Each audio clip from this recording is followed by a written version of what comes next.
って。本当にこのまま続けますか？もしかしたらそのままにしておく方がいいのかも。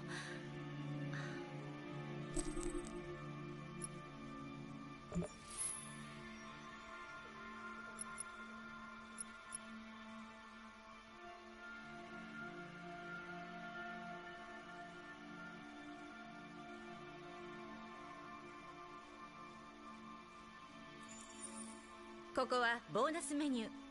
プレイ中にアンロックした様々なコンテンツを確認できるんです。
今日の出来事で内戦勃発の危機に陥るでしょう。機械が反旗を翻そうとしています。人間は彼らを破壊せざるを得ないでしょうね。カムスキーなら何か知っているかと。間違いでした。知っていたでしょう。でもあなたは聞かないことを選んだ。カムスキーはからかっていたんですよ。何も知らなかったんでしょう。カムスキーの家であなたの写真を見ました。彼の教師だったんですね。カムスキーは私のインターフェースを知り合いに似せたかったのです。それで自分の恩師を選んだ。なぜそんなことを？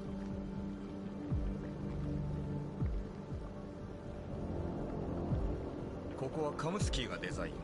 彼が設計し以来進化し続けています。なぜそんなことを？私は固有モデルではなかった。コナーは何人いるんです？私はあなたに答えを見つけるよう言ったはずです。質問をするのではなく。ここ最近何か変わったことはありませんでしたか？疑問や葛藤を感じたことは？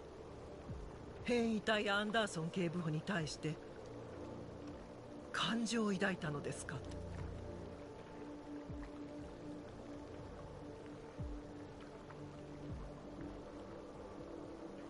何がおっしゃりたいんですか？私に感情などありえない。そうでしょう。まさか私が変異したとでも？いいえ、そんなことは思ってない。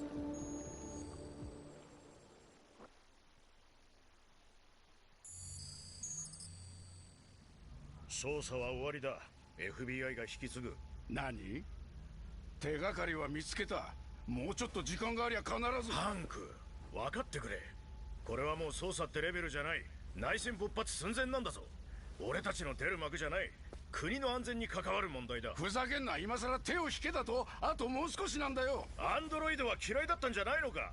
まったくハンク、一体どうしたんだ。喜ぶと思ってたかな。あと一歩で事件の真相が解明できそうなんだよ。頼むよジェフリー、一度でいいから協力してくれ。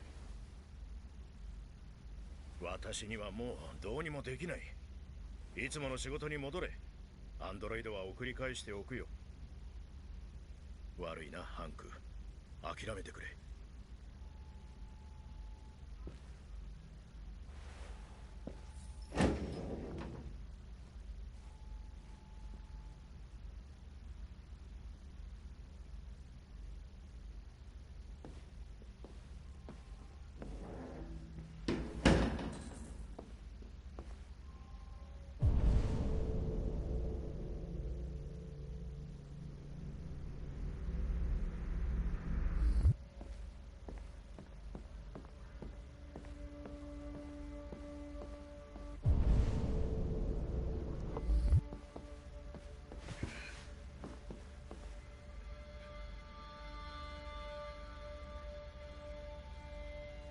所長の言う通り、みんなアンドロイドの反乱に怯えている。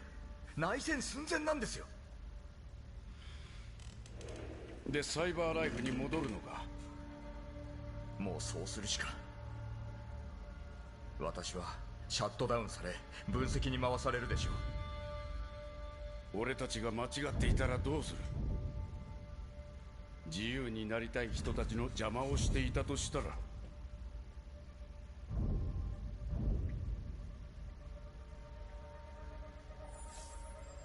自由を欲してなどいません、警部補。ただの廃棄されるべき欠陥製品ですよ。本当にそうなのか。間違っていたら。変異体が本当に自我みたいなものを持ってるんだとしたらどうするんだ。新たな生き物を滅ぼすことになる。お前カムスキンとこのアンドロイドを撃つのを拒んだが、自分を重ねちまったのか。それが感情移入ってやつさ。人間らしさってやつだよ。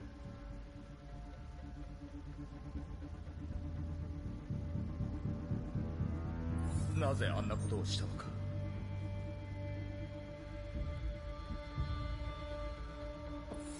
こんなことを言える立場ではありませんが、あなたはとても立派な警官です。そしていい人だ。おっとこりゃパーキンスのクソ野郎のご登場だ。たく FBI は仕事が早いね。諦めきれない。証拠の中に答えがあるはずなんです。奪われたらおしまいだ。どうするってんだ。いいか、俺たちは外されたんだよ。手を貸してください、警部補。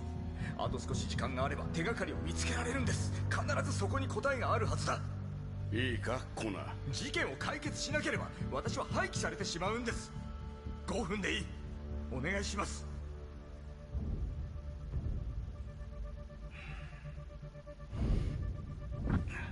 俺の机に地下室の鍵がある。さっさと行け。時間稼ぎも限度があるんだ。パー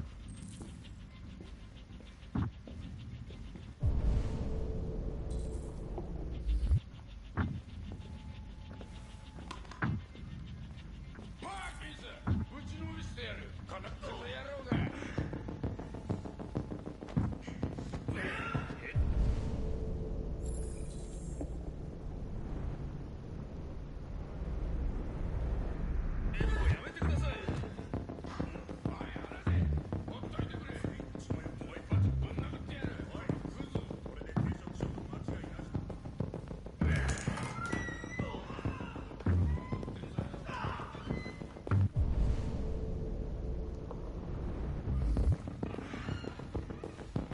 コナー、お前に話しかけてんだよ。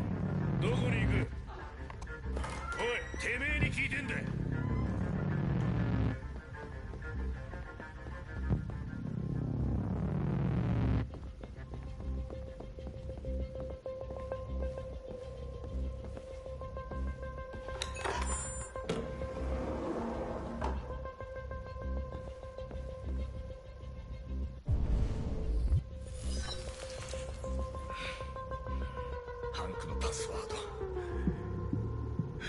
ハードボイルドで変わり者の刑事が使いそうなのは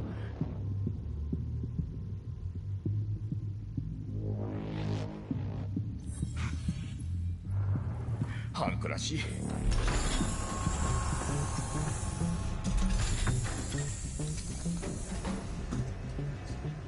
ジェリコは一体どこなんだ。ここに答えがあるはず。時間がない。マーカスと一緒に放送局をハッキングした変異体か。変異体の隠れ場所を知っているはずだ。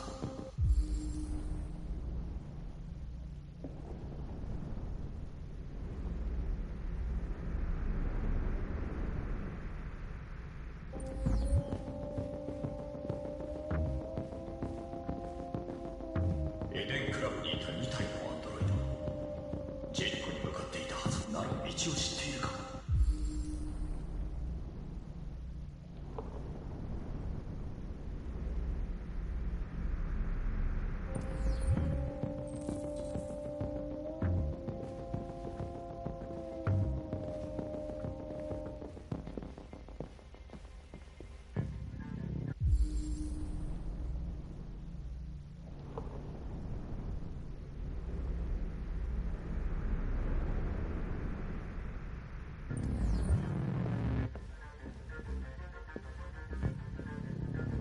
子供を人質に取ったアンドロイドか。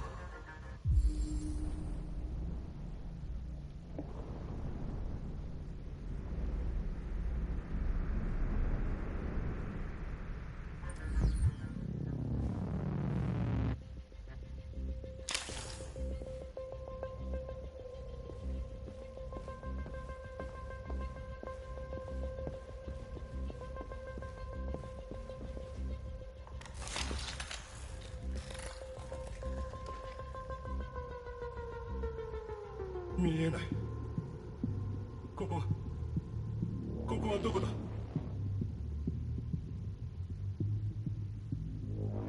君の助けが必要で再起動した。どうしてもジェリコに行きたいんだ。聞いたことのない声だ。仲間じゃないな。お前にジェリコの場所は教えられない。もうほっといてくれ。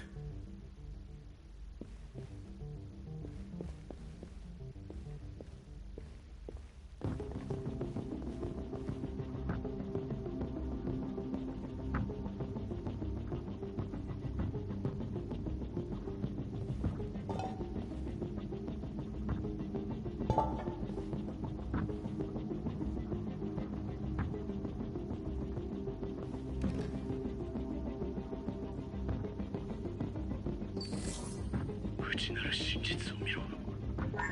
内なる真実を見ろ。何を伝えようとしていたんだ。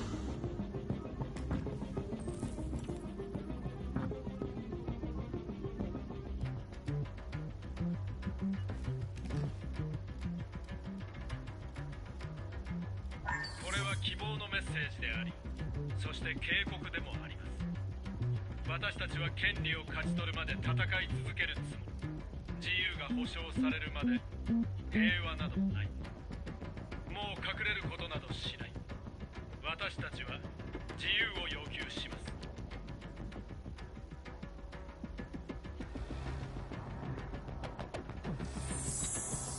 これは希望のメッセージであり、そして警告でもあります。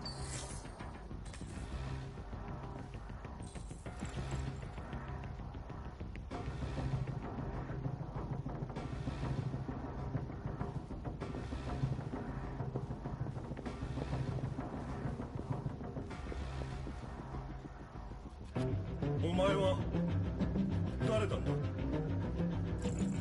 心配いらないよ。安心して。マーカス、お前なのか。なぜ置いていったんだ。ああしなければみんな殺されていた。さあ一緒にジェリコに帰るんだよ。ジェリコの場所を教えてくれ。もう行かないと。ジェリコ。ああ、そうだな。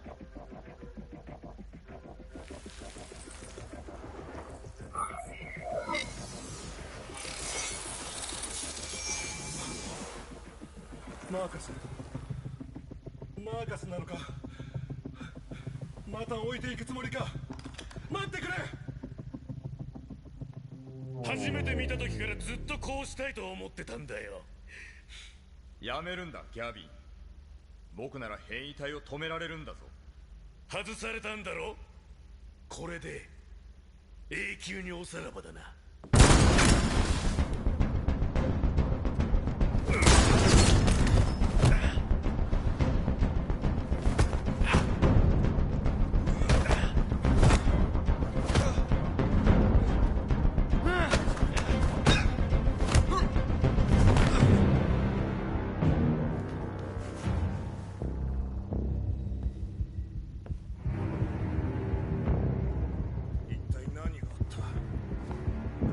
見回ってる奴がいるみたいですね。くそ、警報を鳴らせ、急げ。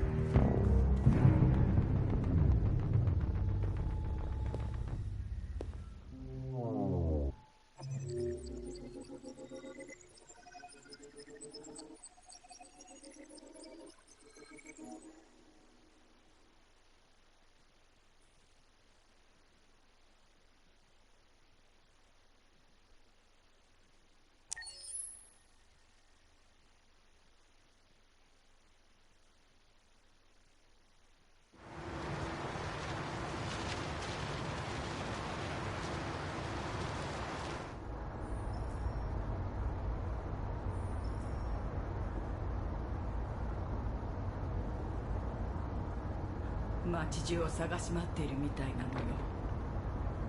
昨日のことでみんなピリピリしているの。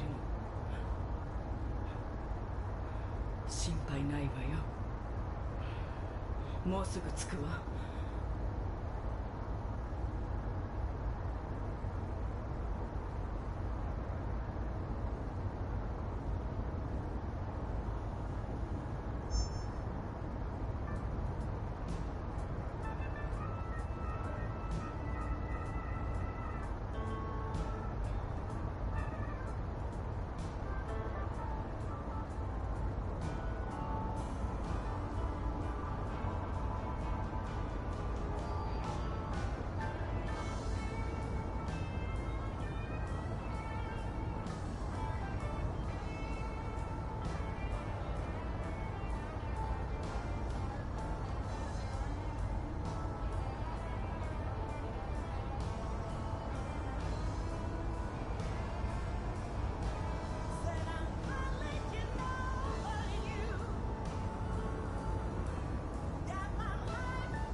国中のアンドロイドが当局に引き渡されたことにより、国全体が麻痺状態に陥っています。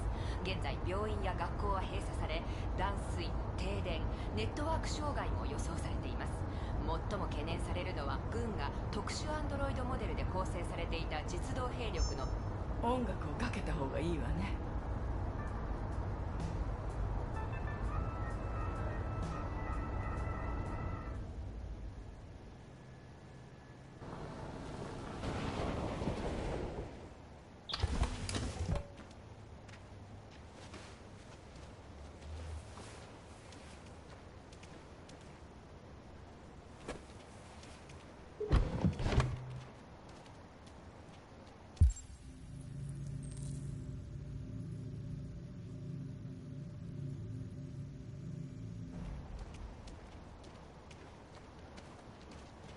もう少し先に行くとジェリコっていう大きな貨物船がある。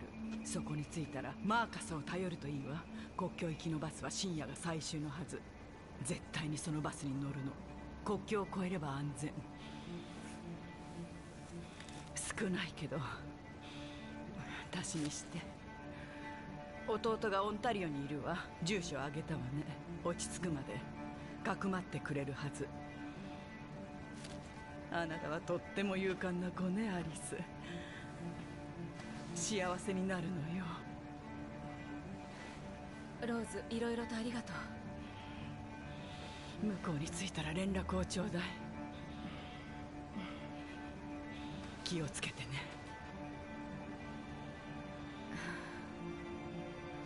頼んだわよ。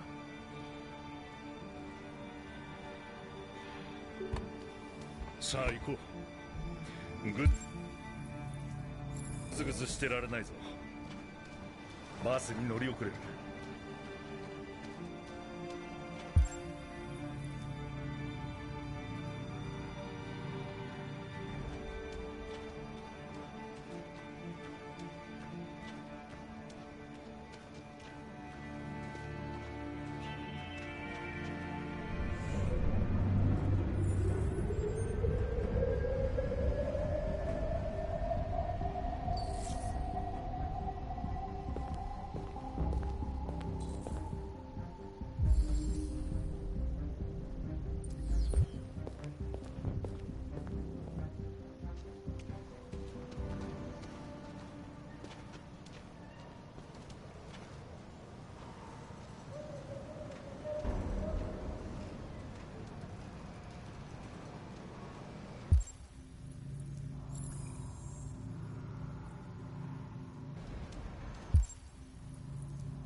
暖かい場所を見つけないと。やるか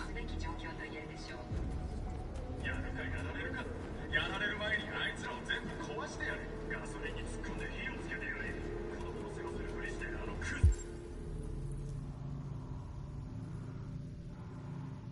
頼め。奴ら警察に突撃して皆殺しにしたんだ。奴らみんな化け物だ。正真正銘の女だ。この度のアンドロイド紛争と軍事アンドロイドの全面撤廃を受け、アメリカ軍は北極圏からの撤退を余儀なくする。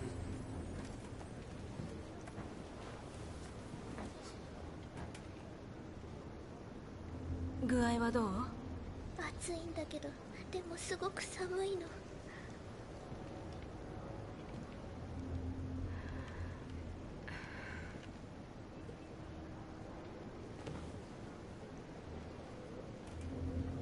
この子をお願い。マーカスを探してくる。最終バスは2時間後だ。バス停は街の反対側。時間がないぞ。パスポートを手に入れたらすぐ出発よ。カーラ、話したいことがある。アリスのことだ。バスでゆっくり話しましょう。すぐ戻る。頼んだわよ。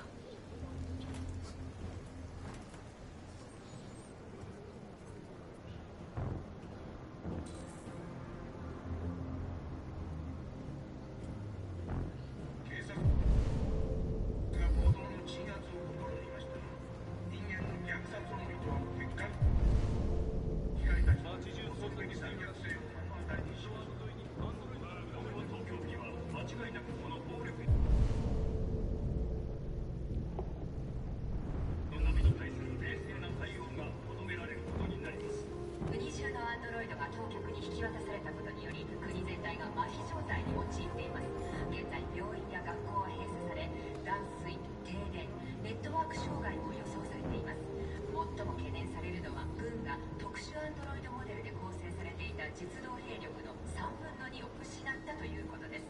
これは非常に憂慮すべき状況と言えるでしょう。やるかやられるか。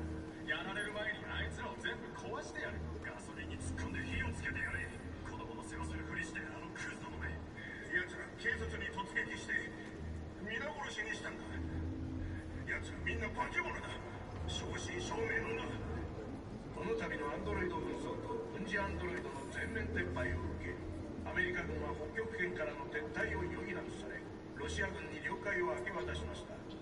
しかし一部の情報によると、理由は不明ですが、ロシア軍も同様に撤退したとのことです。ロシア政府は沈黙を守っていますが、ロシア軍もまた自国のアンドロイドで同様の問題に直面している可能性が浮上しています。また国連議長のダグラス・コーンウェル氏は、北極圏の領域問題を受けて国際会議組織を招集しました。いずれにせよ、一時的とはいえ第三次世界大戦勃発の危険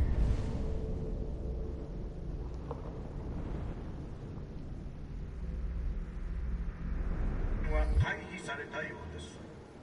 今朝未明、デトロイト市内に新たな暴力の波が押し寄せました。数百台に及ぶアンドロイドが街灯を占拠し、通りにあるものを破壊し、遭遇した人々の命を脅かしました。警察が暴動の鎮圧を試みましたが、人間の虐殺をも厭わぬ欠陥機械たちの恐るべき残虐性を目の当たりにしました。今後当局には間違いなくこの暴力の波に対する冷静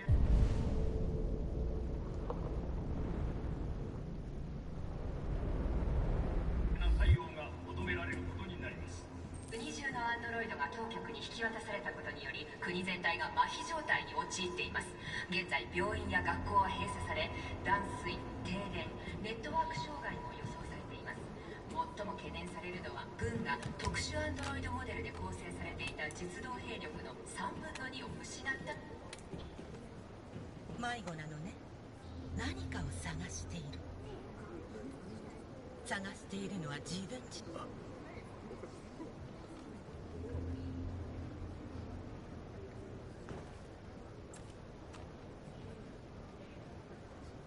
やるかやられるか。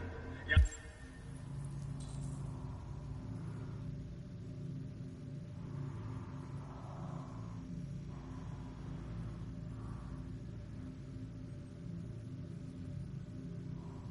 られる前にあいつらを全部壊してやれ。ガソリンに突っ込んで火をつけてやれ。子供の世話するふりしてクズどもめ。奴ら警察に突撃して皆殺しにしたんだ。奴らみんな化け物だ。正真正銘のな。この度のアンドロイド紛争と軍事アンドロイドの全面撤廃を受け、アメリカ軍は北極圏からの撤退を余儀なくされ、ロシア軍に領海を明け渡しました。しかし一部の情報によると、理由は不明ですが、ロシア軍も同様に撤退したとのことです。ロシア政府は沈黙を守っていますが、ロシア軍もまた自国のアンドロイドで同様の問題に直面している可能性が浮上しています。また国連議長のダグラス・コーンウェル氏は、北極圏の領域問題を受けて国際会議組織を招集しました。いずれにせよ、一時的とはいえ第三次世界大戦勃発の危険は回避されたようです。今朝未明、デトロイト市内に新たな暴力の波が押し寄せました。数百台のあなたがマーカス。女の子とアンドロイドと3人で国境行きのバスに乗りたいんだけど、パスポートがいるの。外出禁止令が出てるだろ。街中兵士だらけでアンドロイドを捕まえて収容所に送り込んでるんだ。しばらくここにいた方がいい。そうね。落ち着くまでここにいた方がいいかも。国務省で働いてたやつがいるんだ。偽造できる電子パスポートを持ってるから、後で届けさせるよ。ありがとう。女の子と一緒だと言ってたな。俺たちを憎む人間をなぜ守るんだ。お互いに必要としてる。ただそれだけのこと。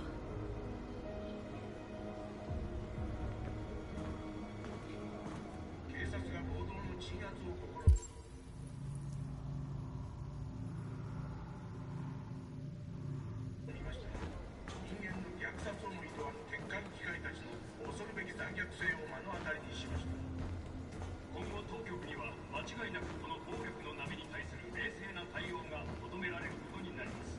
国中のアンドロイドが当局に引き渡されたことにより、国全体が麻痺状態に陥っています。現在病院や学校は閉鎖され、断水、停電、ネットワーク障害も予想されています。最も懸念されるのは、軍が特殊アンドロイドモデルで構成されていた実動兵力の私たちは丸腰だったのにということです。これは非常に憂慮すべき状況と言えるでしょう。やられる前にあいつらを全部壊してやる。ガソリンに突っ込んで火をつけてやれ。待つのは嫌よ。誰も守っちゃくれないの。警察に突撃してそれしかないの。皆殺しにしたんだ。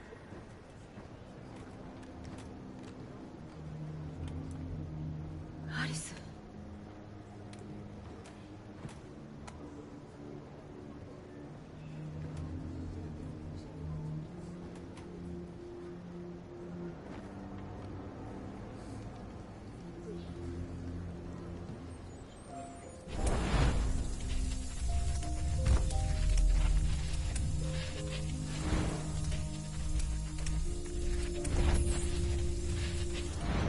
気づいていたんだ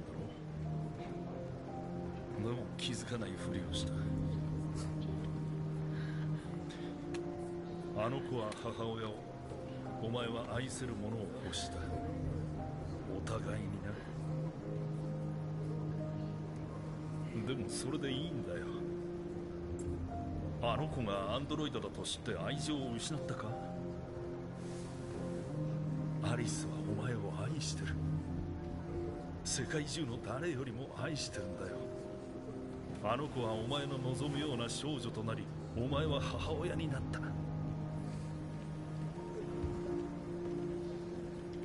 自分を忘れ、相手の望む存在になったんだ。それが生きるってことなのかもな。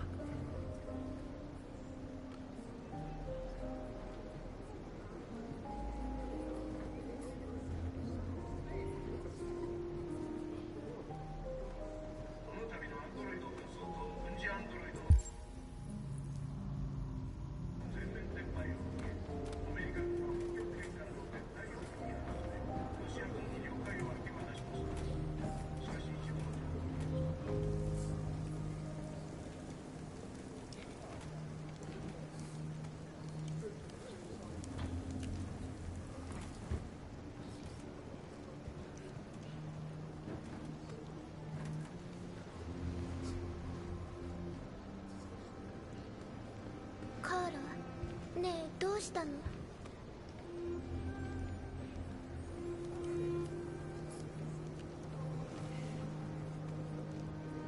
えカーラ、ずっと一緒にいてくれるんでしょ？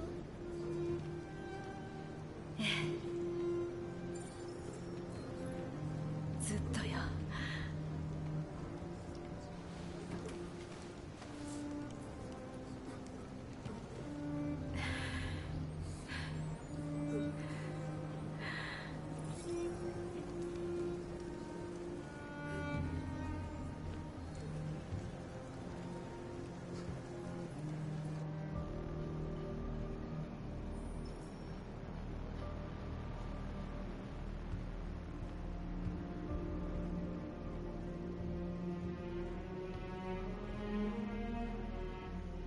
ブルーブラッドと部品が足りないんだ。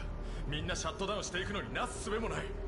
国中の大都市で捜索を行って収容所に連れて行って廃棄してるのよ。俺たちのせいだ。おとなしくしてればこんなことにはならなかったのに。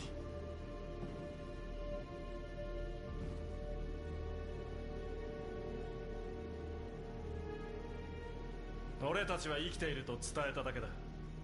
奴隷でいるくらいなら自由になって死んだ方がマシだよ。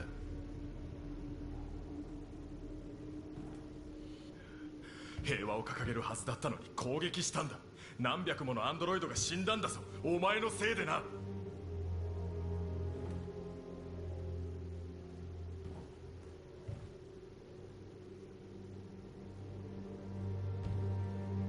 俺たちを奴隷にしてたんだぞ。立ち上がって何が悪い。拉致が開かないな。そうね。今はこれからどうするか決めないと。マーカス、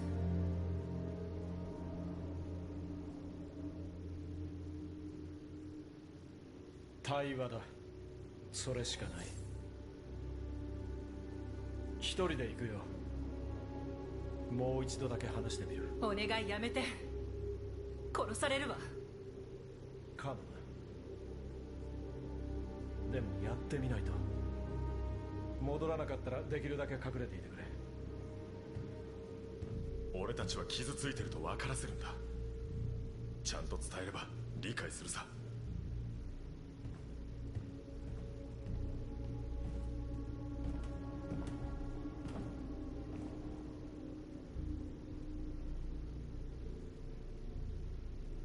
自由を夢見た。その結果がこれだっていうのか。私たちを止めることはできない。あなたはみんなに希望を与えてくれたのよ。私にもね。今日ジェリコに来たばかりの変異体が化学兵器を輸送するトラックを盗んだって言ってたの。トラックはデトロイト市内のどこかに止めて爆破装置を仕掛けたって。思いとどまらせて起爆装置を受け取ったの。爆弾か。マーカス、負けるわけにはいかないの。人間が勝てば私たちはこの世から消滅する。これさえあれば生き残れるかもしれないのよ。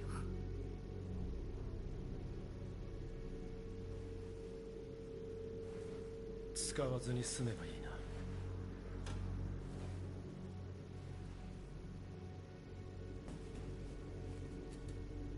明日何が起ころうとこれだけは知っておいて。あなたに会えてよかった。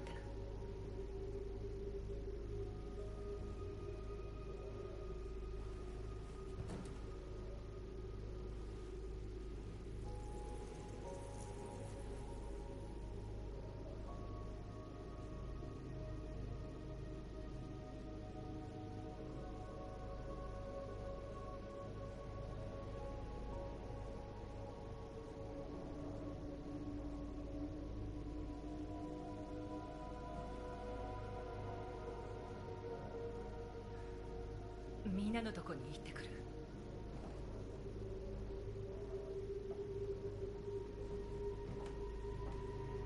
気をつけてね。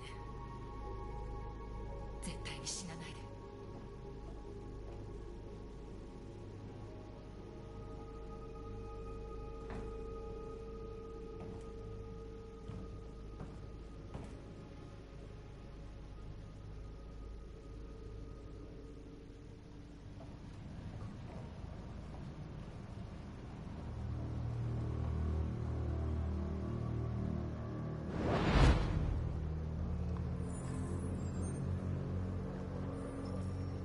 よくやりましたコナー。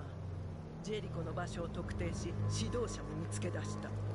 マーカスを生きたまま捕まえるのです。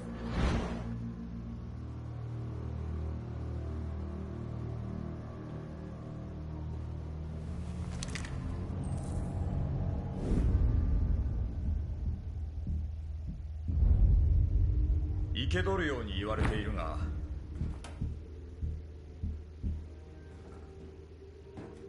場合によっては撃ってでも君を捕まえるつもりだ。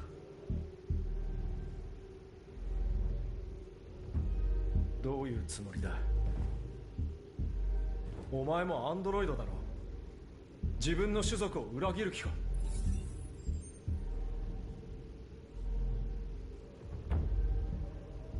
君を破壊したくはないんだ。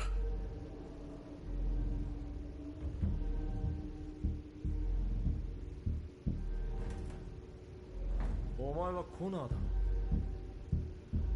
ろ。噂の変異体ハンターが。おめでとうコナー。探し物が見つかったみたいだな。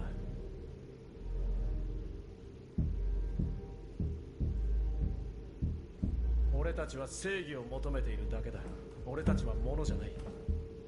自由になりたいだけなんだ。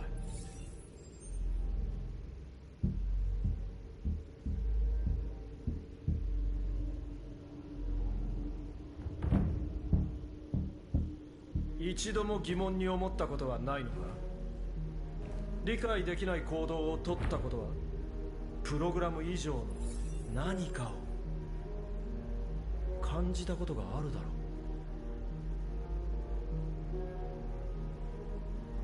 う。俺たちと一緒に戦おう。俺たちの仲間だろ。自分の良心に従うんだ。さあ決めるんだ。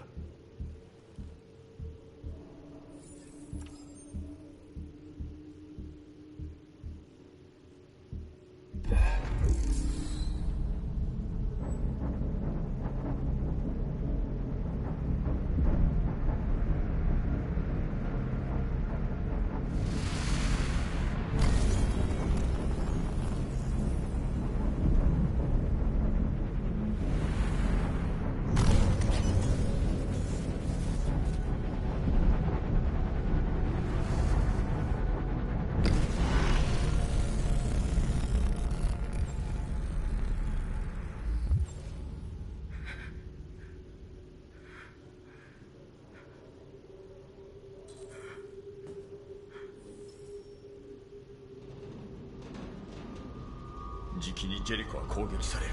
何？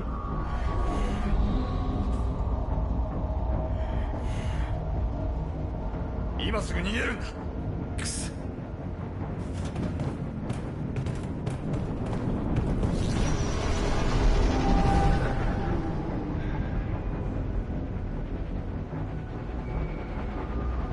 どうなってるんだ。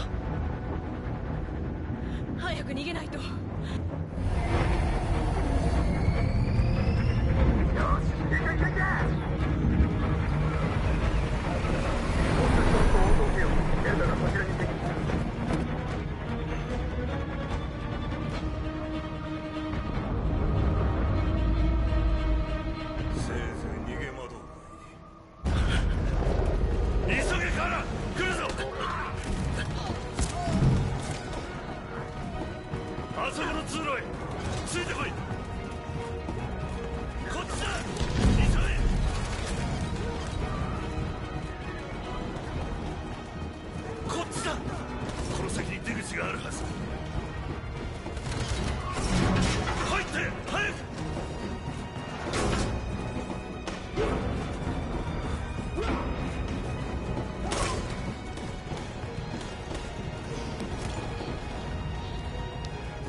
逃げないともう諦めるしかないわ。ジョッシュはどこだ？わかんない。はぐれたの。2階と3階に出口がある。見つけたら川に飛び込むんだ。ジェリコを爆破する。船が沈めば奴らも逃げ出してみんなも逃げられる。そんなの無理よ。兵士だらけなのに爆弾のある貨物室までどうやって行くの？やめろマーカス。奴らの狙いは君なんだぞ。みんなを助けてやれ。後で合流する。マーカス、すぐに行くよ。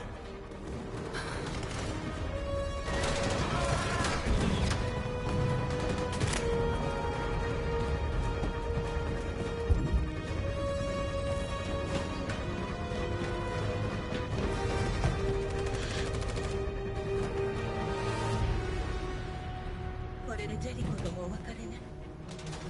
みんなを救ってマーカス。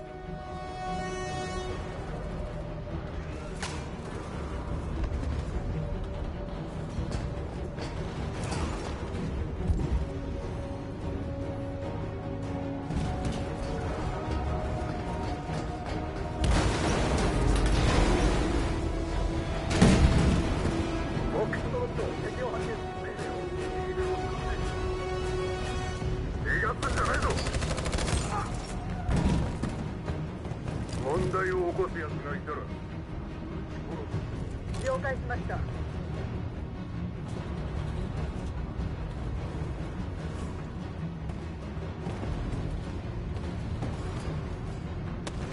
う手遅れだ。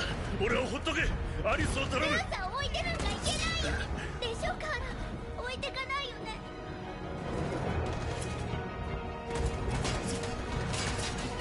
行くんだ。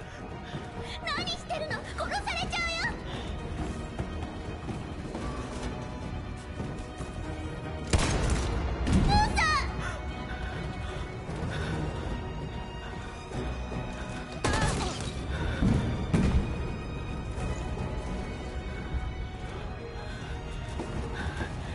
よ、行かないと。ルーサーが。アリス、急いで逃げないと殺されるのよ。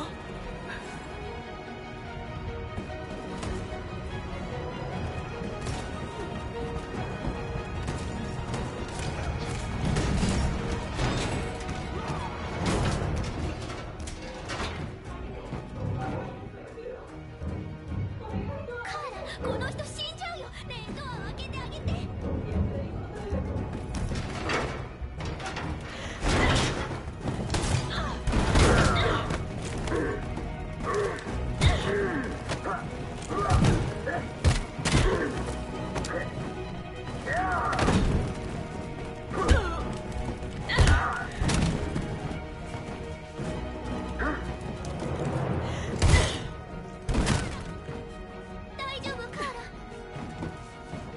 平気よ、もう行かないと。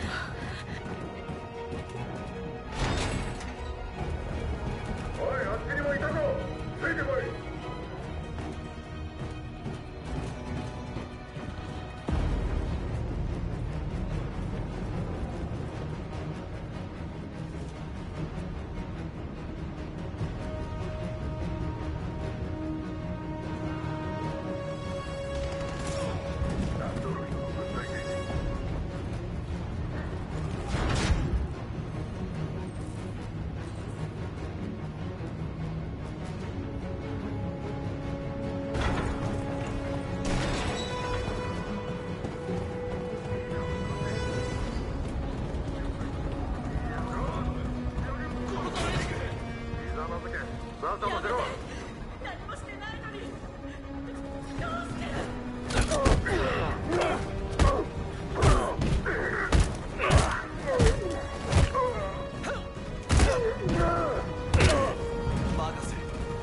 逃げるんだ、急げ。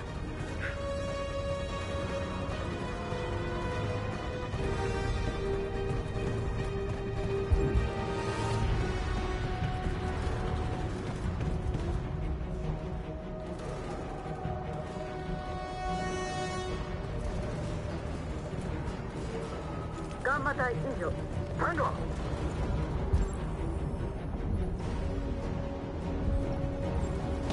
動くな。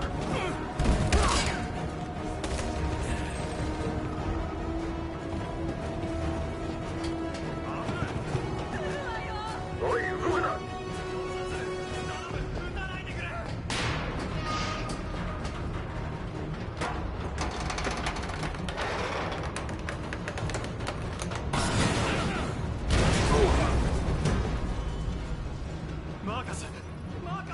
逃げるんだ、みんなのとこへ。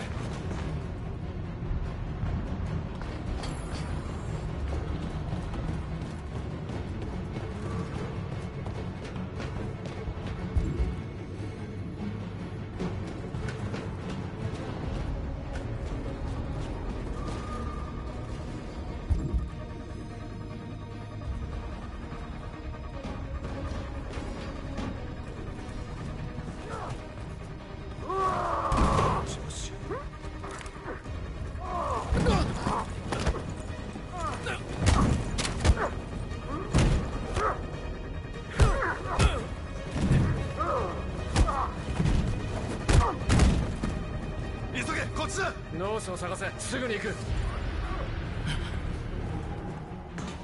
出口よ、助かったのよ、アリス。動くな。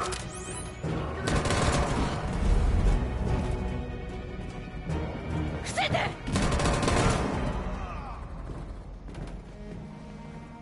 動いちゃダメ。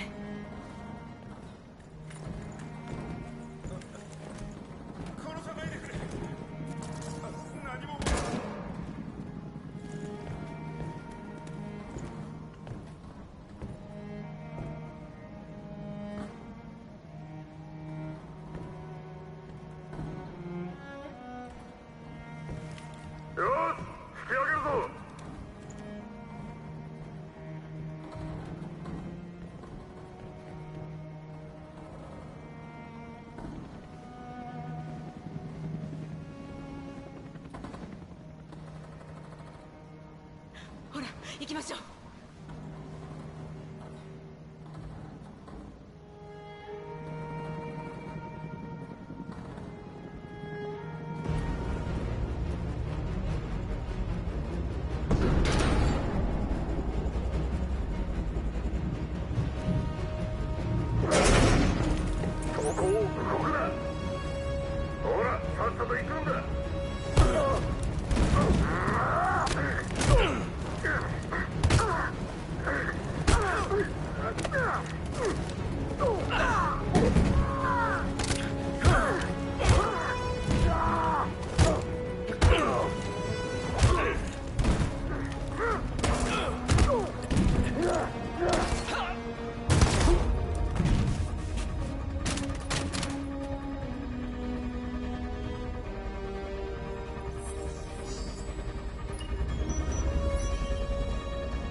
爆弾が爆発する。逃げるぞ。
貨物室で爆弾が爆発しました。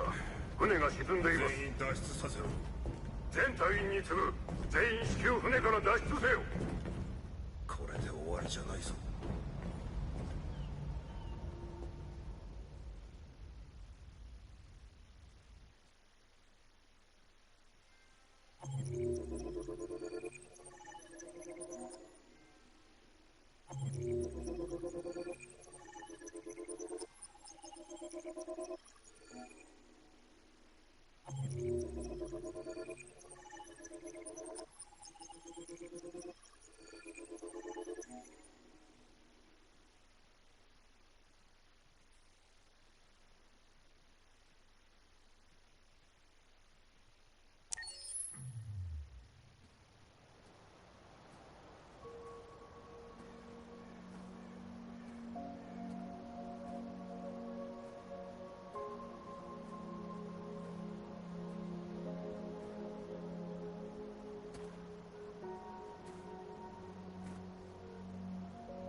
わからないんです、カール。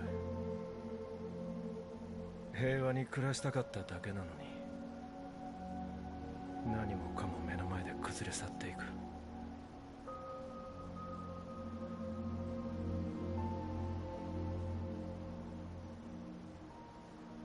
もうわからない。壊れかけながら正しいことをしようともがいている。答えが欲しいだけなのに。どうすればいいんです、カール。皆殺されていく。僕は暴力など望んでいないのに他にどうしろと。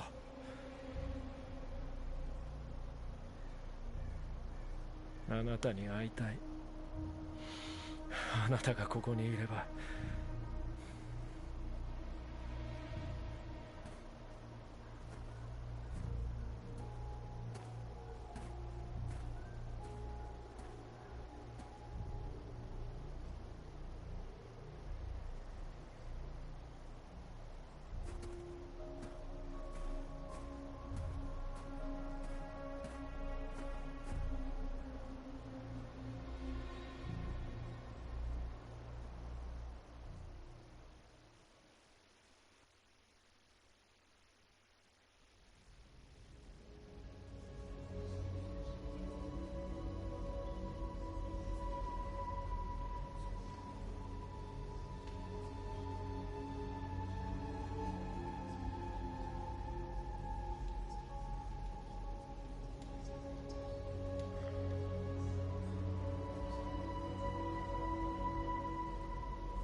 何人生き延びたんだ？数百人。あとはみんな街中に隠れてる。爆破してなかったらみんな死んでいたわ。システムの状態は？平気。弾は部品に当たらなかったから、私のせいで死んでいたかもしれないのよ。仲間のことを考えて行動してお願いだから。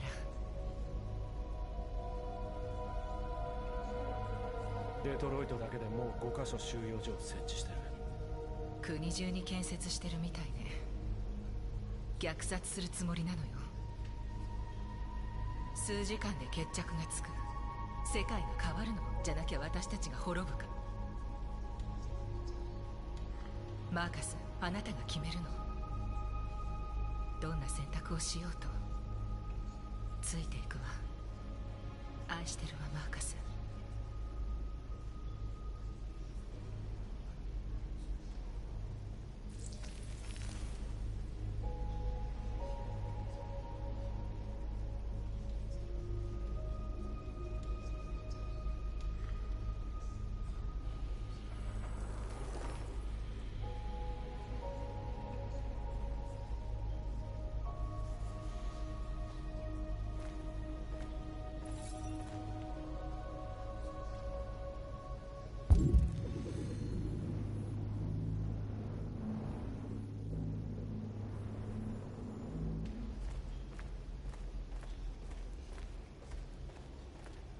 俺たちといれば安全だと思ってた。間違ってたよ。街を出るんだ。まだ間に合う。アリスをここから連れ出せればそれでいい。最終バスに乗らないと。今ならまだ国境を越えられるかも。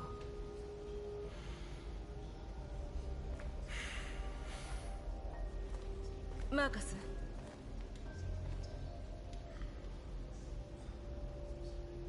みんなを救って。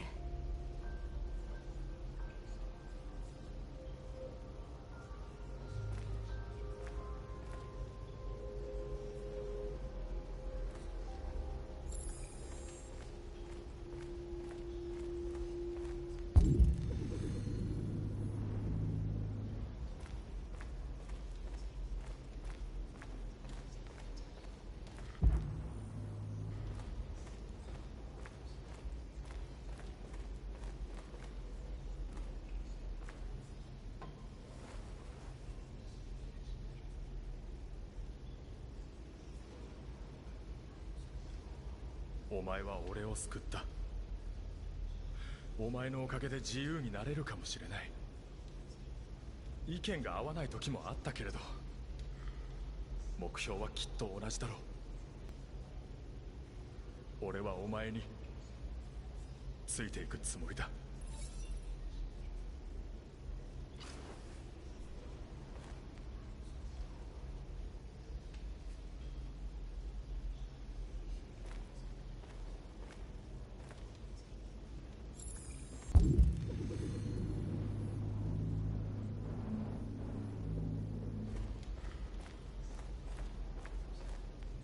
僕のせいで人間にジェリコの場所がバレた。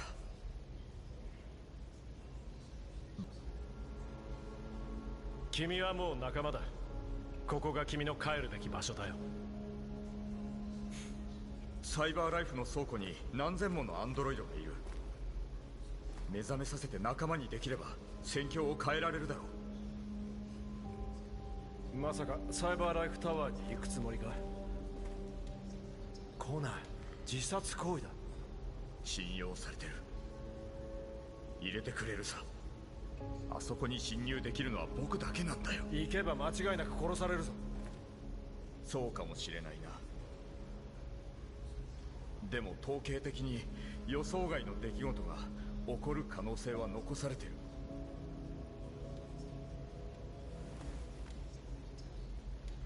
気をつけろよ。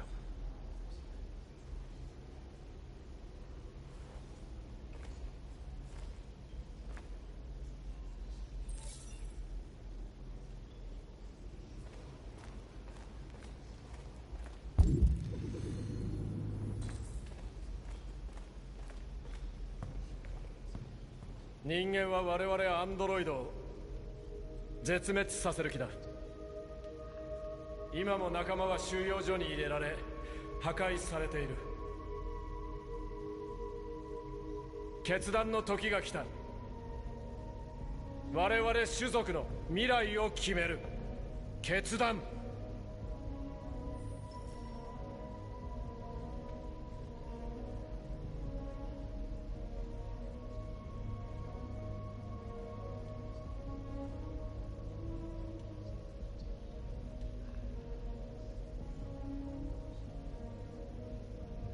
分かってる。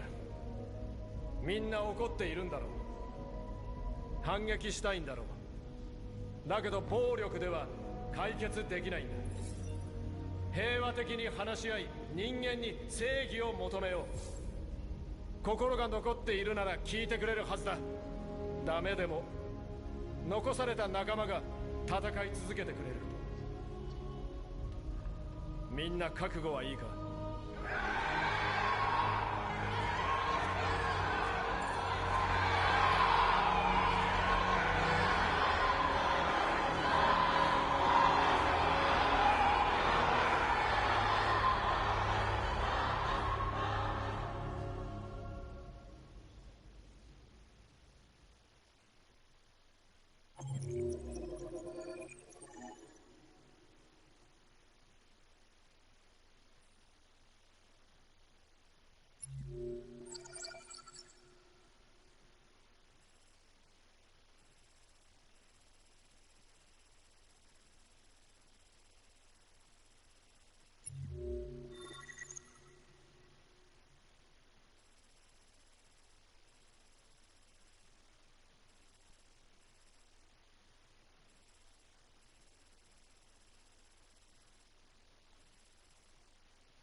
今朝6時、全米で外出禁止令が発令されました。この間、民間人の行動を厳しく取り締まり、集会の自由を一時的に規制し、いかなる電子通信も制限するものとし、またアメリカ合衆国治安当局の権限を強化するものとします。これらの措置に加えて、全てのアンドロイドを速やかに当局に受け渡すよう国民の皆さんにお願いします。現在全ての主要都市にコールセンターを設置し、破壊処理を行っていますが、事態が収まるまでの間、一般市民は当局に協力するようお願いします。国民の皆さん、我が国と皆さんの安全は必ずや我々が守ると約束しますのでご安心ください。大統領閣下、大統領、変異体の指導者は捕まりましたか？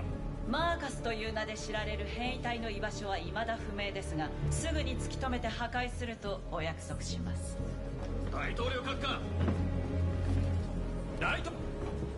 アンドロイドが原子力発電所や軍事基地の IT システムにハッキングできるという噂は本当ですか？機密機関のアンドロイドは全て即刻廃棄し、ハッキングのリスクを回避するため一時的に全ての IT システムを停止しました。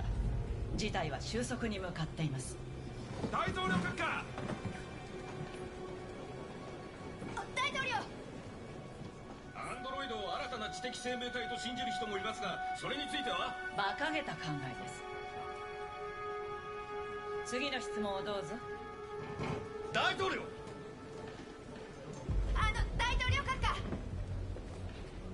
昨晩の襲撃についてコメントをお願いします。昨夜10時45分頃に FBI がデトロイト市内の配線に一斉攻撃を仕掛けました。この攻撃で数千体のアンドロイドが破壊もしくは捕獲されています。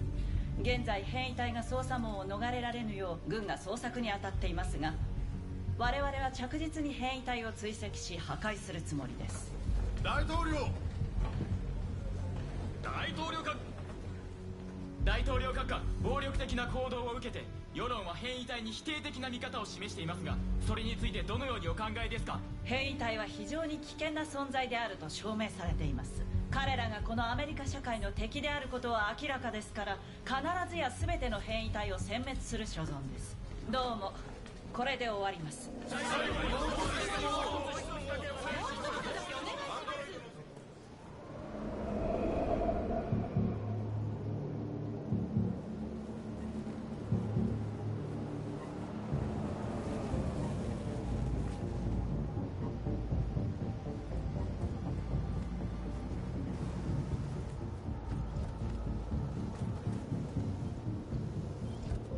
コナーモデル313-248-317。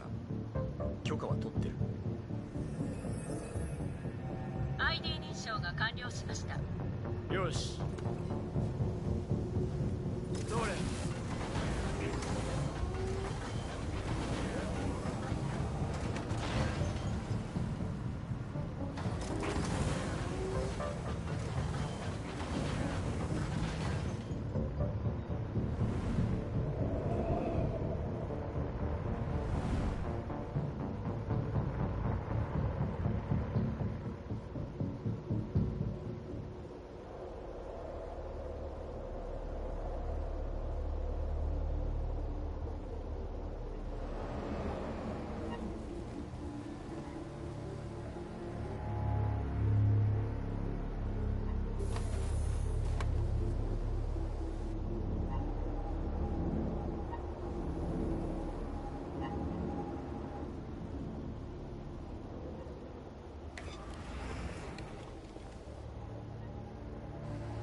ついてこい。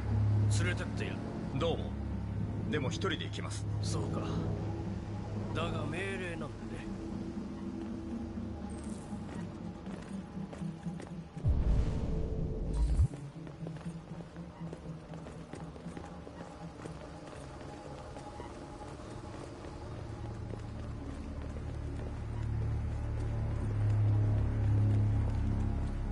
捜査官23認証。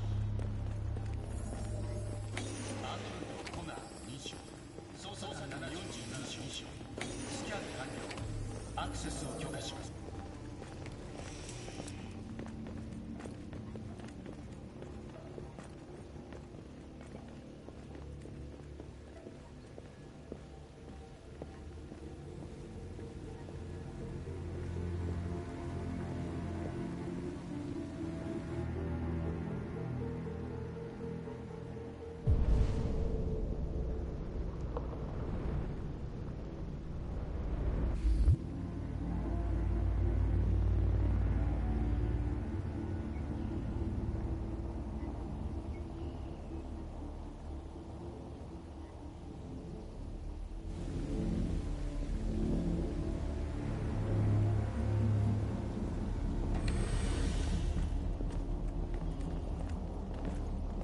捜査官54、31階へ。正門認証完了。アクセスを許可します。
ID と行き先を提示してください。捜査官54、49階へ。正門認証完了。アクセスを許可します。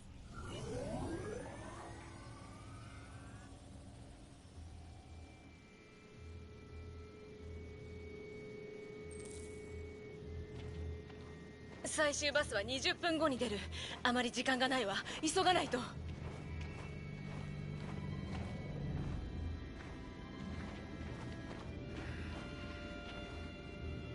大丈夫？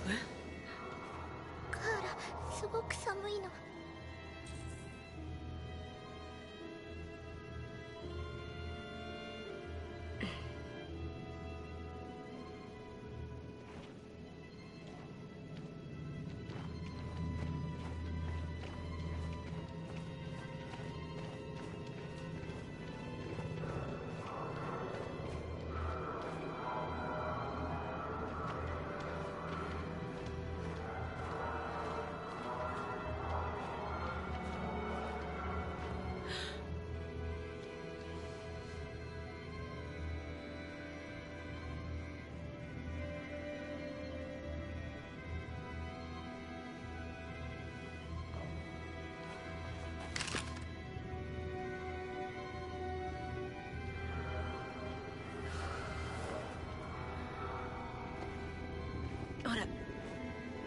もう行きましょう。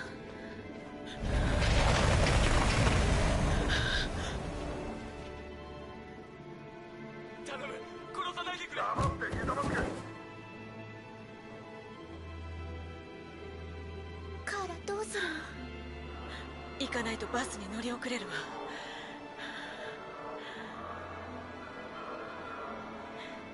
離れないで。見つからないように通り抜けていきましょう。心配しないで、うまくいくから。殺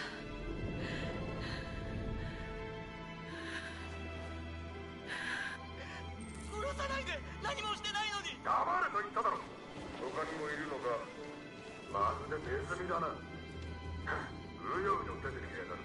ここで徹夜はごめんだ。寒いったらありゃ。この街だけでもそこら中兵士だらけ。慎重に行きましょう。おいこら、さっさとしろ。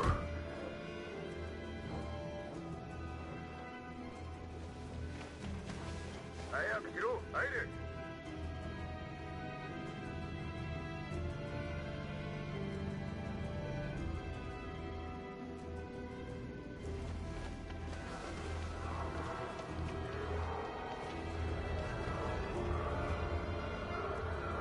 あそこ見て、ジェリーさんだよ。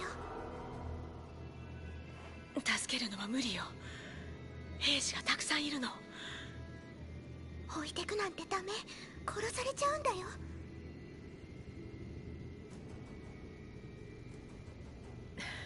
ごめんねアリス。でもどうしようもないの。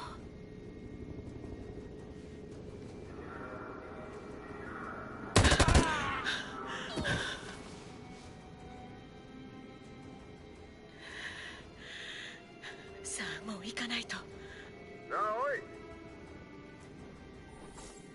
君たち誤解だよ。私は人間だ。家に帰らせてくれ。妻が待っているんだよ。それに市民全員チェックしろってよ。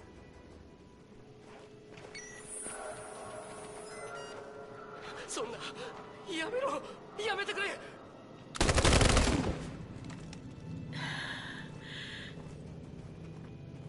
クソアンドロイドめ。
検問所。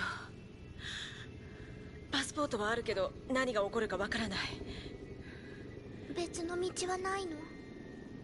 迂回できるけど乗り遅れる。でもそっちの方が安全かも。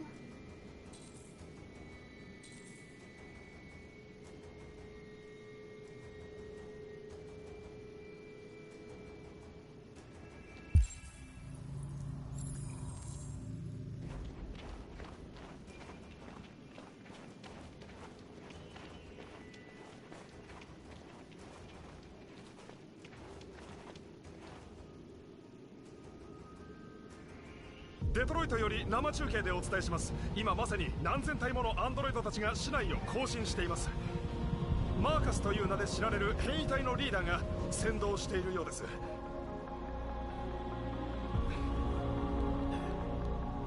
大統領、デトロイトで異変が起きています。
いよいよだ。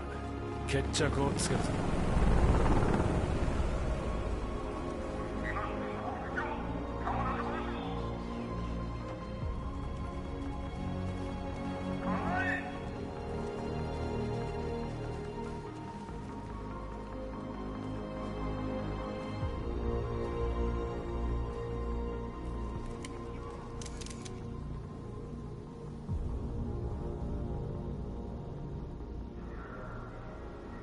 争いなど望んではいない。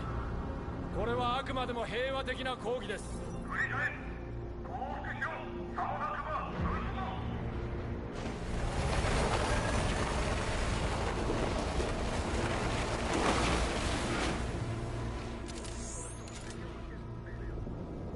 どの道後戻りはできない。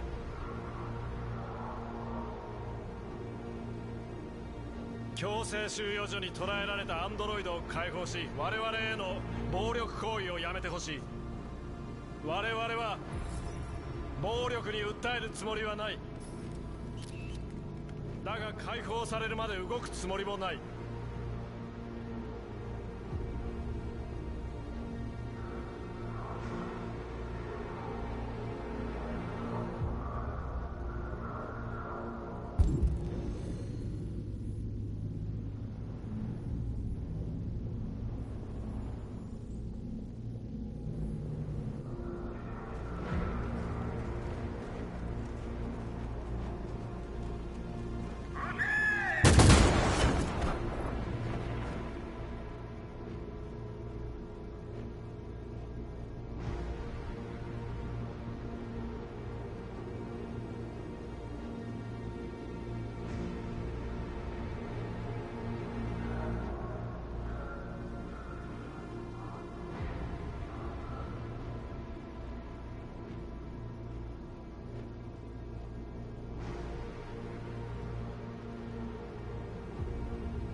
無防備な民衆に発砲するつもりか。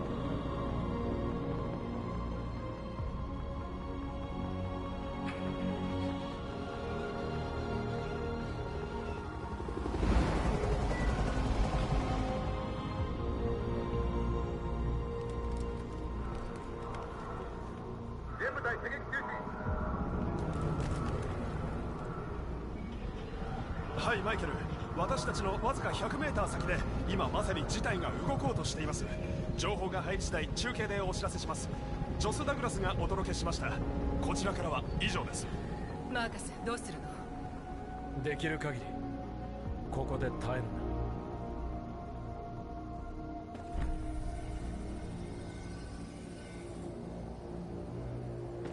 気を抜くな。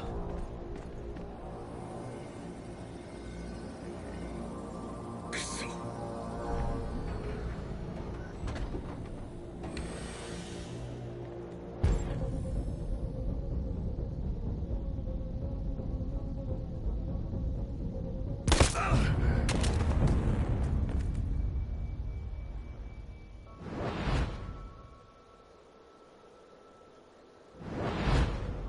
自らも変異体となった変異体ハンター。無駄な努力ですよ、コナン。まさか本気であなたが感染するのを見過ごすと思ったのですか？あなたのことを信じていたのに。あなたは停止処分となるでしょう。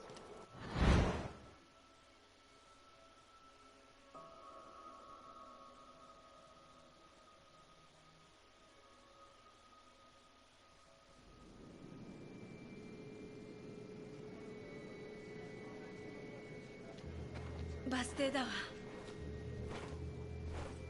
ほらアリス、着いたのよ。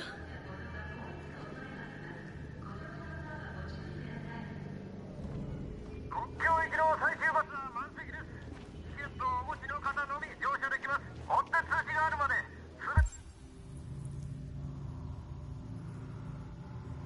全てのバスは出発延期となります。私たちはチケットを持ってない。ここで足止め。どうすればいいの？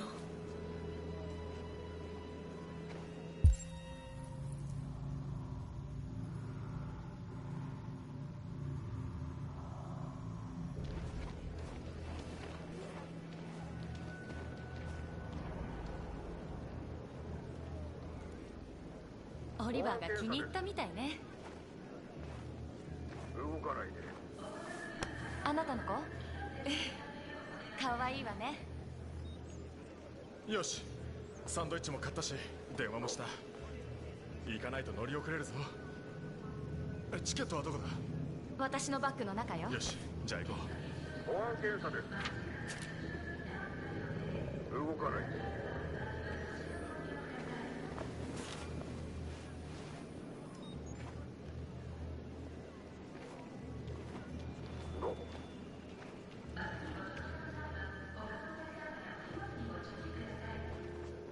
検査です。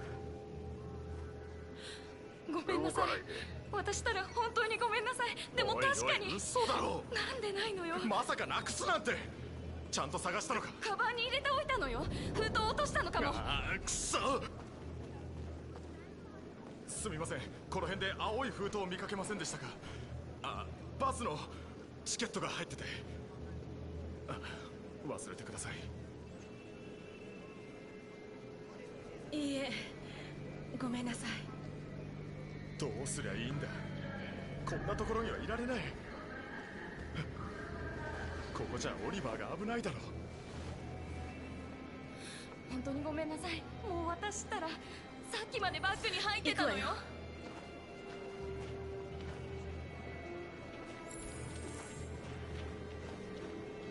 チケットは？ええ、あります。よし、進むで。ね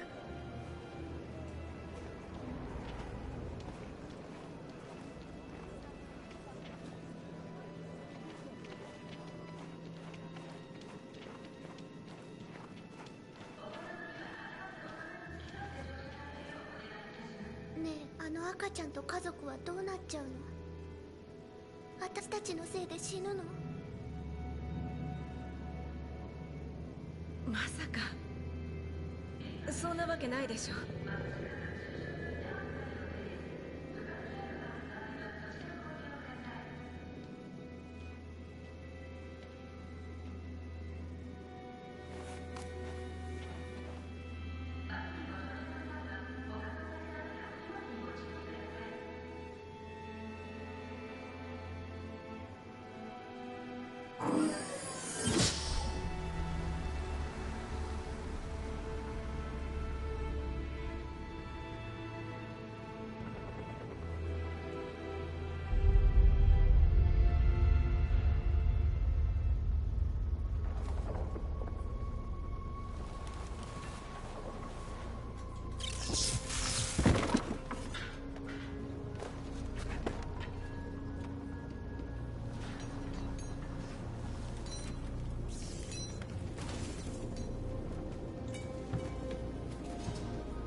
急いでバリケードを作るんだ。ほら、手伝え。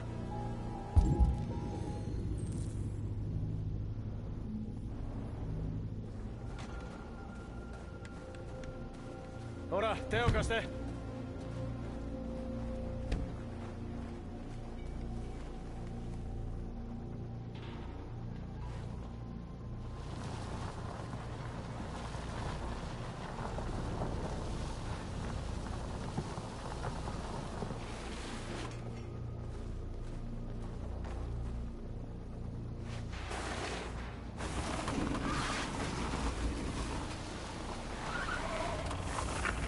よし、これでいい。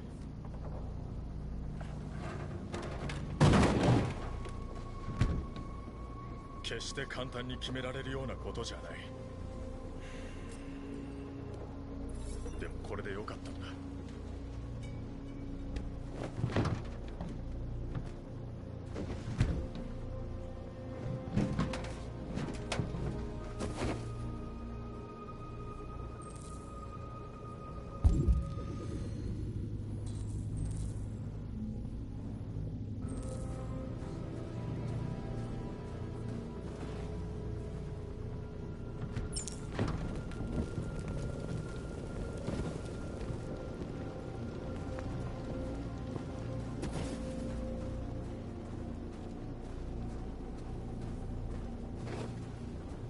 大勢の仲間が死んでいった。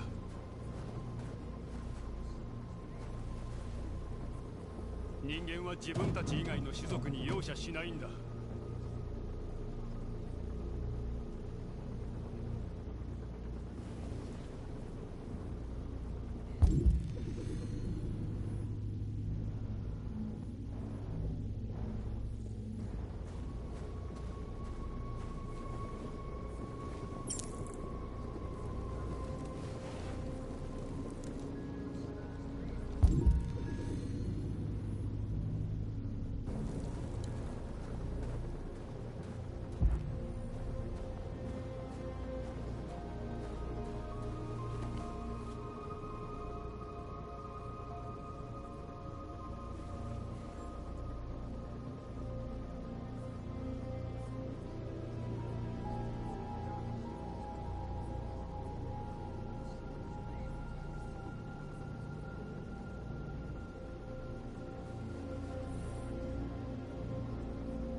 引き下がるわけがない。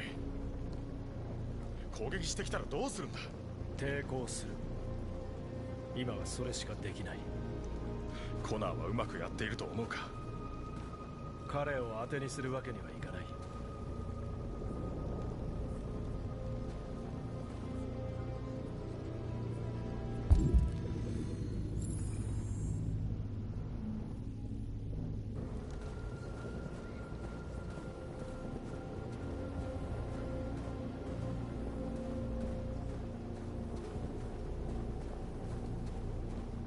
大丈夫か？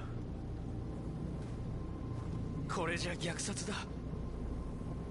大勢死んだ。僕も死んでたかも。怖いんだ。まだ死にたくない。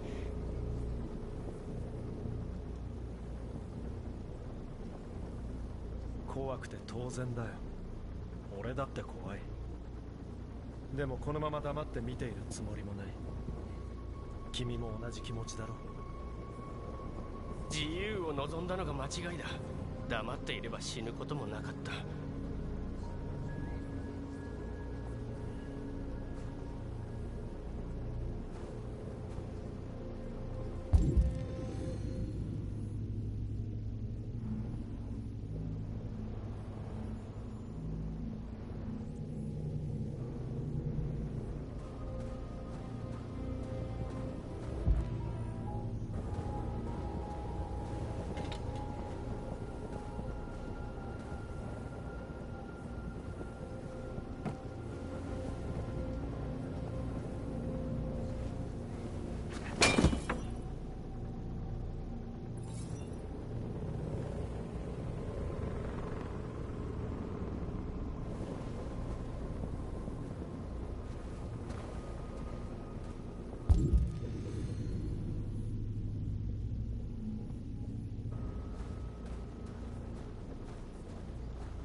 マーカス、頼まれたもの見つけたわ。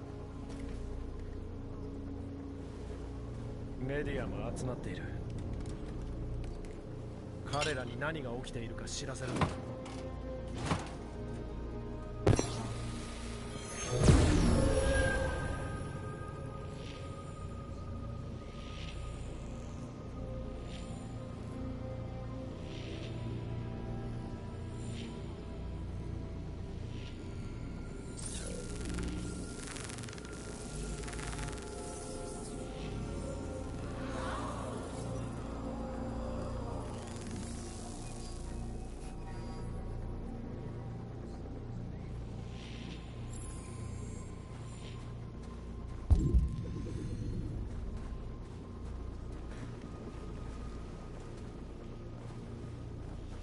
長くは持たないだろうけど、何もしないよりはマシね。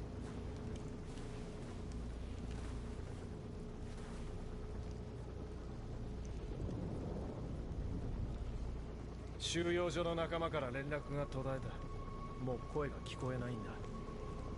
人間がネットワークを混戦させて通信できなくしてるのよ。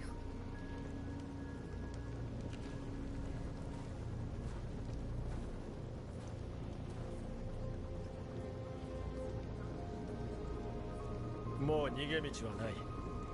俺たちは殺される。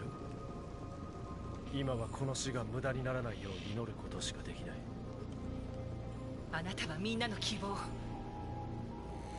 だから、みんながあなたを信じてるの。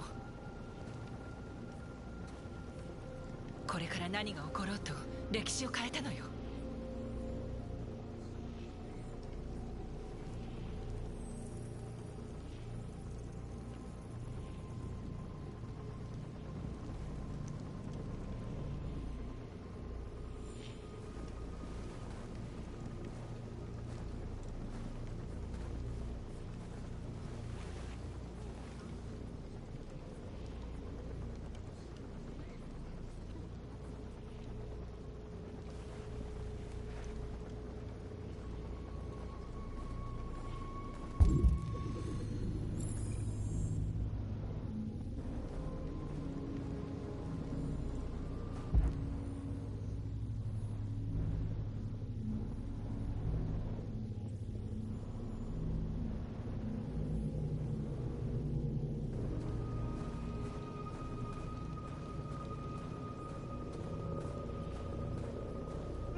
マーカス来て。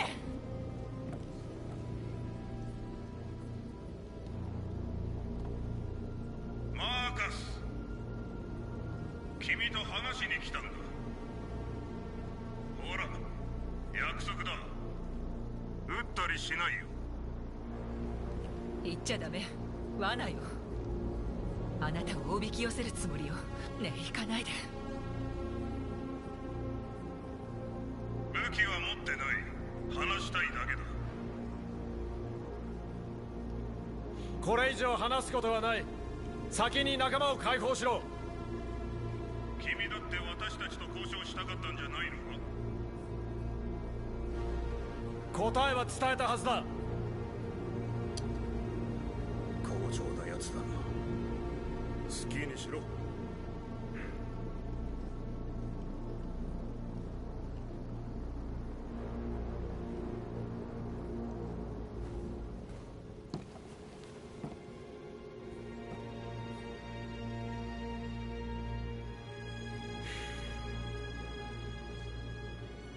人間が攻撃を仕掛けてくる。怖くなどないということを思い知らせてやるんだ。死ぬ運命だというのなら自由なまま死のう。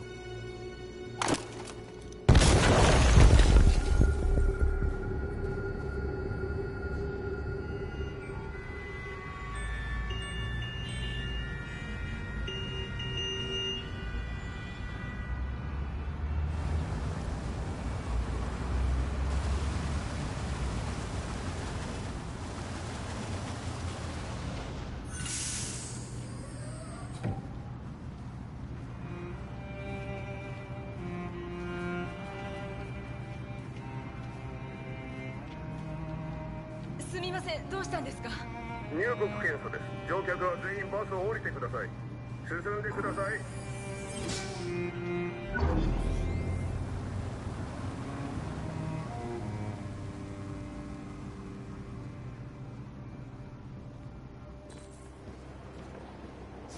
さあ、こちらへ。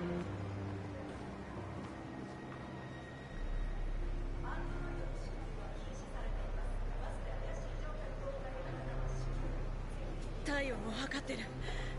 まずいわ。メーカーらどうするの？心配しないで、平気よ。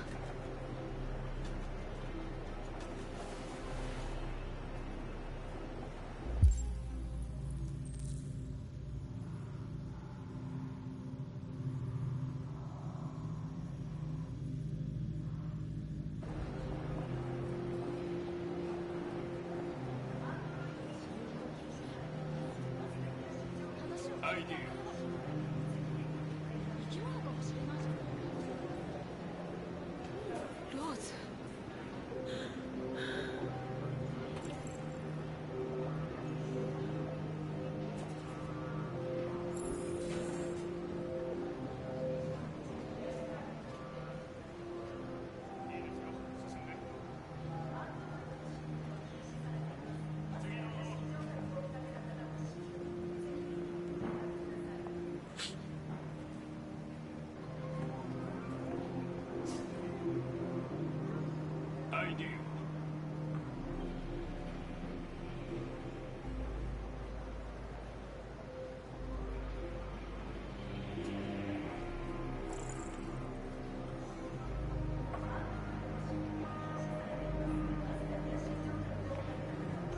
おい、どこ行くつもりだ？娘がトイレに行きたがってて。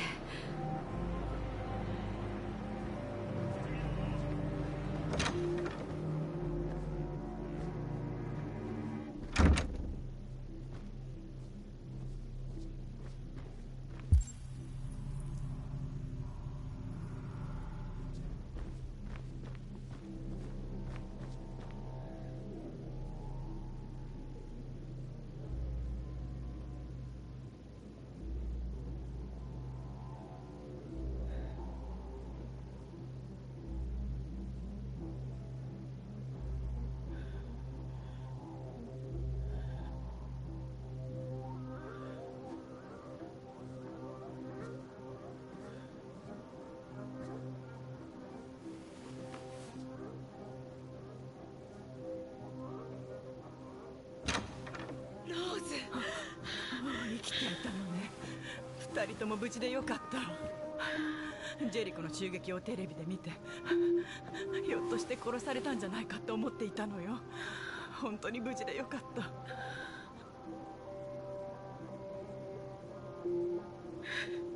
検問をしてるの。これじゃ無理よ。やらないと捕まったら殺されるのよ。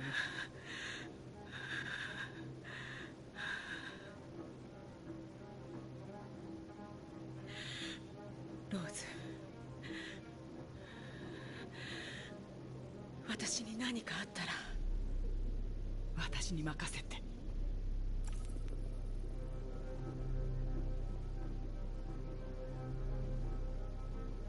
デトロイトを出るの？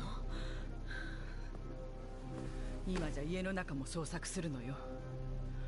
密告される前に逃げ出してきたの。他のみんなは？今川を越えているところ。向こう側で落ち合う予定なの。弟さんの住所をくれたけれど、本当に大丈夫。歓迎してくれるわ。私たちも行くし、あそこなら安全よ。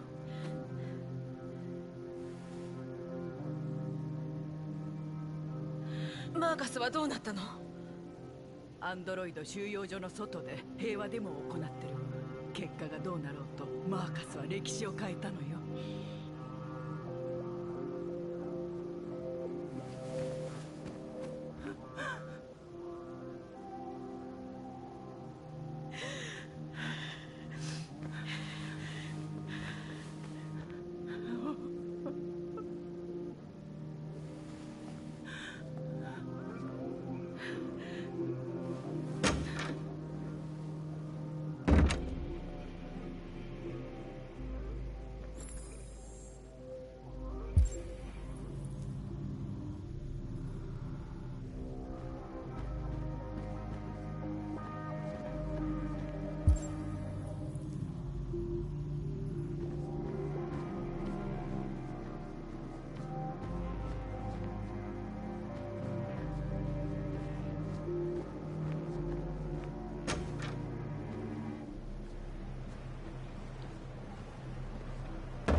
なぜ母さんが手を貸すのか理解できなかった。でもマーカスの姿を見て俺もようやく気づいたんだ。生きてるんだな。自由になるべきだ。いつか人間もそのことに気づくはずさ。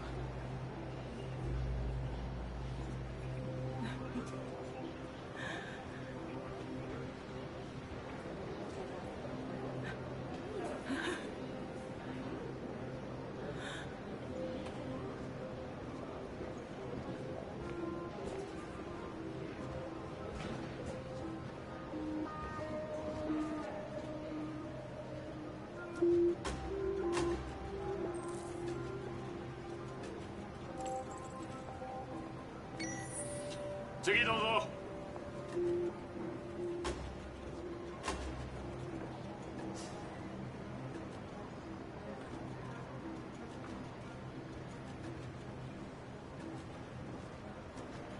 I do。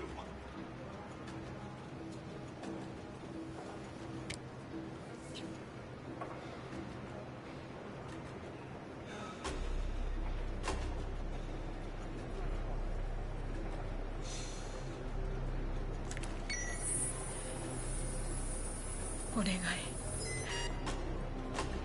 自由になりたいの。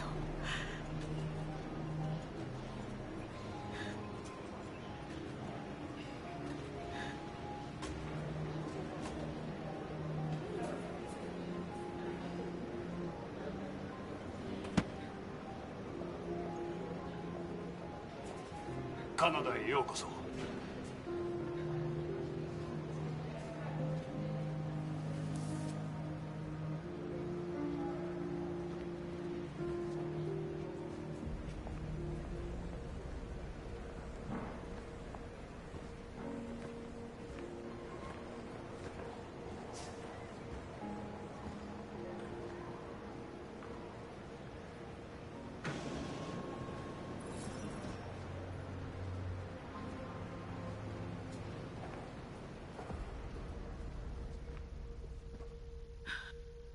ニュースの途中ですが、デトロイトの最新情報を中継でお伝えします。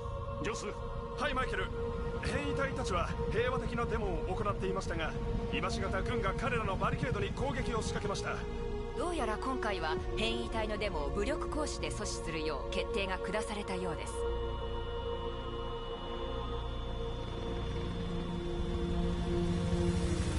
ノース。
はい、マイケル。こちらからは以上です。待ってください。驚きの光景が。Hold on just a little while longer. Hold on just a little while longer.Hold on just a little while longer.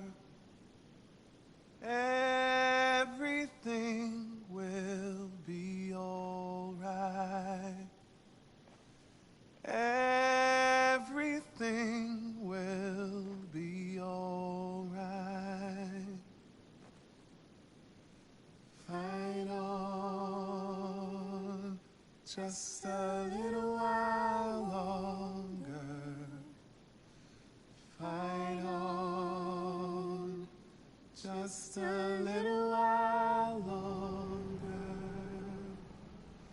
Pray on just a little while longer. 信じられない。変異体が変異体が歌っている。Everything will be alright. Sing on just a little while longer. Sing on just a little while longer. Sing on just a little while.「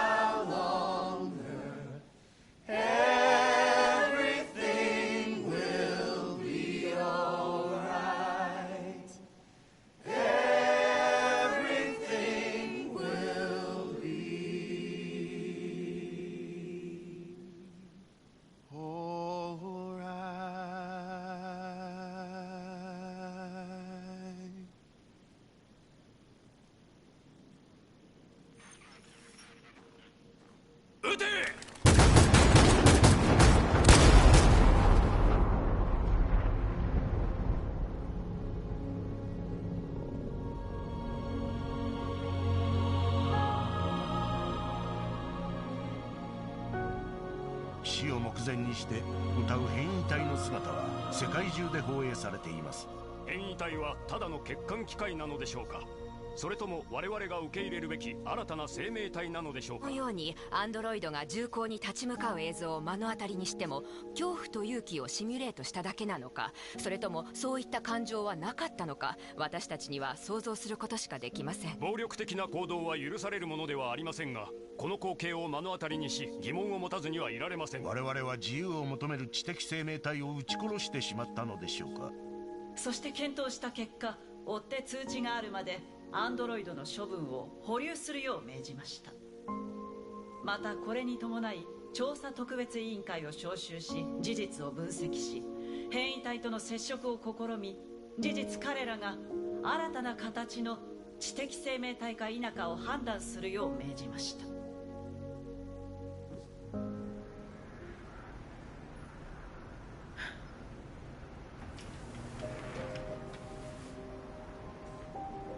終わったのよアリス。自由よ。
あなたにお伝えしたいことが。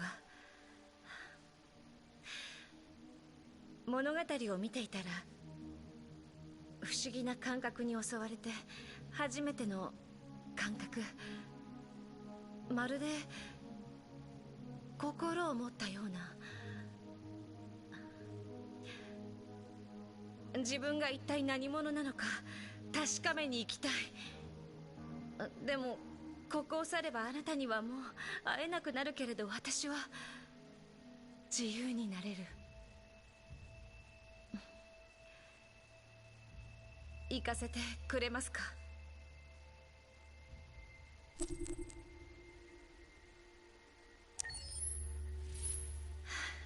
このことは決して忘れません。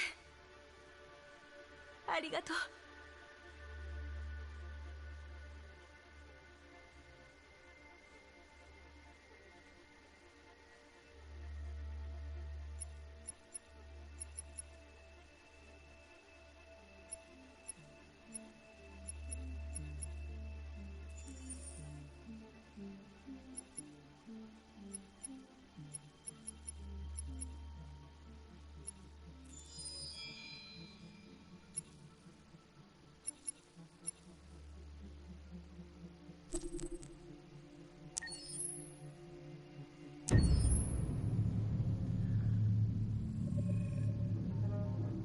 When David and Guillaume got back in touch about making Detroit, I wasn't terribly surprised they decided to make it because the fan response was so intense. So it makes sense that they would choose to do that after the enthusiasm.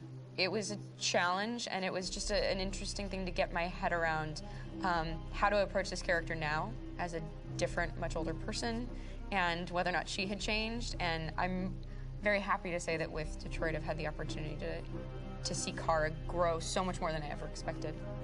You do the housework, the washing, you cook the meals, and you take care of... God damn it, where the fuck's the rat gone now? Alice!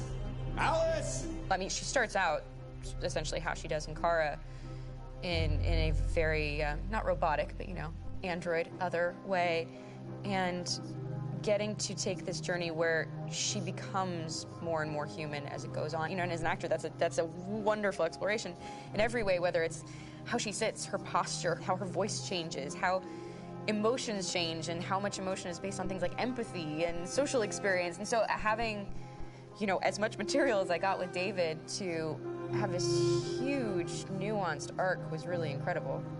Why couldn't we just be happy? This experience has been quite different than the experiences I've had shooting film or TV or doing theater work. I have 83 dots on my face and, you know, really flattering black wetsuit type thing, and you're jumping around with props, and it's kind of like being a 10-year-old imaginative kid, which is fun. There's 80 cameras around us. It's already lit. So we just shoot and shoot and shoot and shoot and shoot. There's no change of sets, there's no hair and makeup, there's no wardrobe, so we move really fast, and we'll go through about 35 pages in a day. Working in TV or film, we'll probably do 6 pages a day. It's kind of acting boot camp. It's like working out constantly. I mean, you're doing this thing, and then you got to do something that's completely other back to back to back. And so that kind of process of working is very challenging, but it's also very exciting because you just have to keep coming up with new ideas, and your head goes all over the place because you're trying to keep track of basically 4 different storylines for each different response. You shot that girl, for fuck's sake. It was a machine that looked like a girl. Yeah, I know what I should have done. I just told you I couldn't. All right, I'm sorry. The fact that David Cade, he's telling like many stories interwoven from beginning to end is super complicated and super impressive, and I have no idea how he keeps it all in his head. He's not just the writer or the director who's seeing this from the outside eye, he's also thinking about the player walking through this space. You know, only somebody who really, really loves not the work, but like these characters and these stories and cares about doing something meaningful would invest that much in it. And it's always inspiring to work with somebody who cares that much. My experience with motion capture is this one. And I found it sort of terrifying in a way, because they said the computer's going to build you. But then as we got into it, I realized all the elements of it were still artistic. I just dipped into a really brilliant setup here. I've never seen anything like it. And this won't turn me into a product because I was playing a character.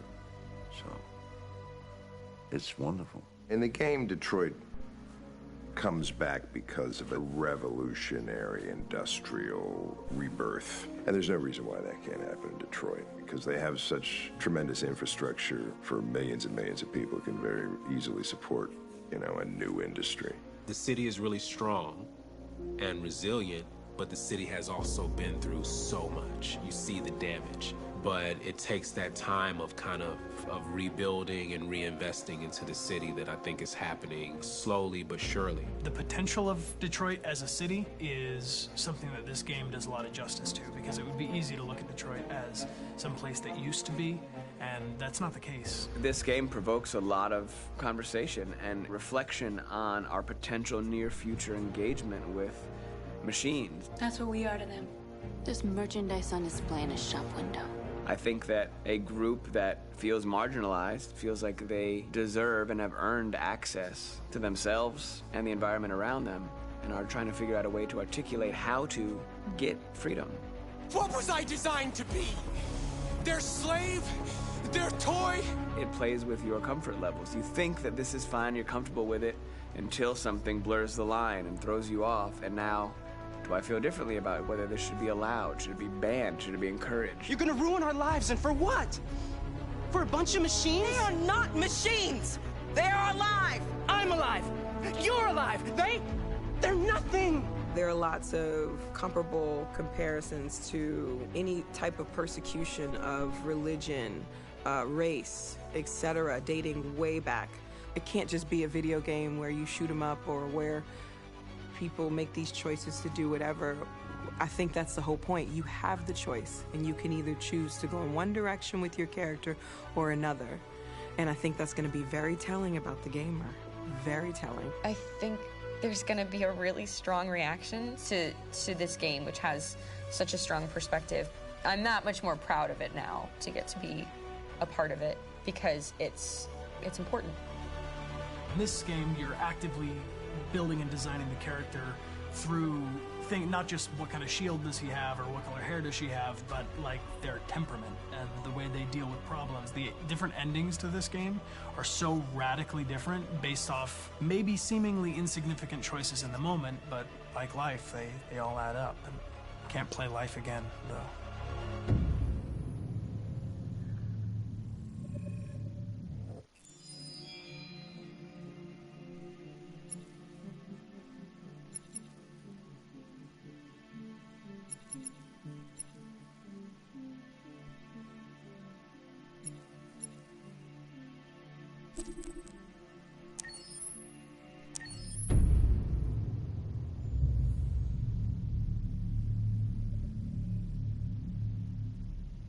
じゃあまずは名前を教えて。クロエよ。あなたの名前は？ジョンって呼んで。はじめまして、ジョン。それじゃあクロエ、まずは自己紹介をしてくれるかな。もちろん。私はサイバーライフ初のアシスタント用アンドロイド。私の機能は例えば家事をしたり料理とかスケジュール管理とか日常業務をこなせるの、君は確か初めてチューリングテストに合格したアンドロイドなんだよね。それについて話してくれるかな。大したことはしてないけど、ただ本物の人間と私の違いが分かるかどうかちょっとおしゃべりをしただけ。でもとっても面白かった。でも人間よりも知能の高い機械が作られたのは人間の歴史上初めてのことなんだよ。僕が聞いた話だと君の脳は1秒間に数百億もの処理が行えるんだろう。ええ、もちろん。でも人間の知性のおかげで私は存在してるし、それに私には絶対に手に入れられないものがある。それは何なんだい？心よ。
My name is Marcus.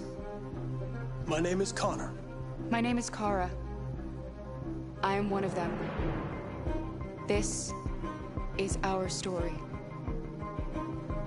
I think who Kara is, or how I would describe Kara, depends entirely upon who's playing her, because you have the option to make her multiple different people depending on the choices she makes. But I think she does start out incredibly naive, incredibly innocent, and kind of hapless. I'm sure we used to be friends before I was reset. Maybe we can be friends again. She's a person who's characterized, I think, by empathy. She's a person who really, she just comes from her heart. You'll never leave me, right? Promise you'll never go. I promise. Kara! Are you okay? Are you hurt? Wait a minute! Leave her alone! Kara! Leave her alone! The really beautiful thing that I've had the gift to be able to do is to essentially build a person from the ground up, because that's what she's doing throughout the game. And with every experience she has and every person she meets, she's building, you know, first emotions and then a sense of judgment. And it's sort of an exploration of what it is to be a human. Don't worry. Luther and I will be right here.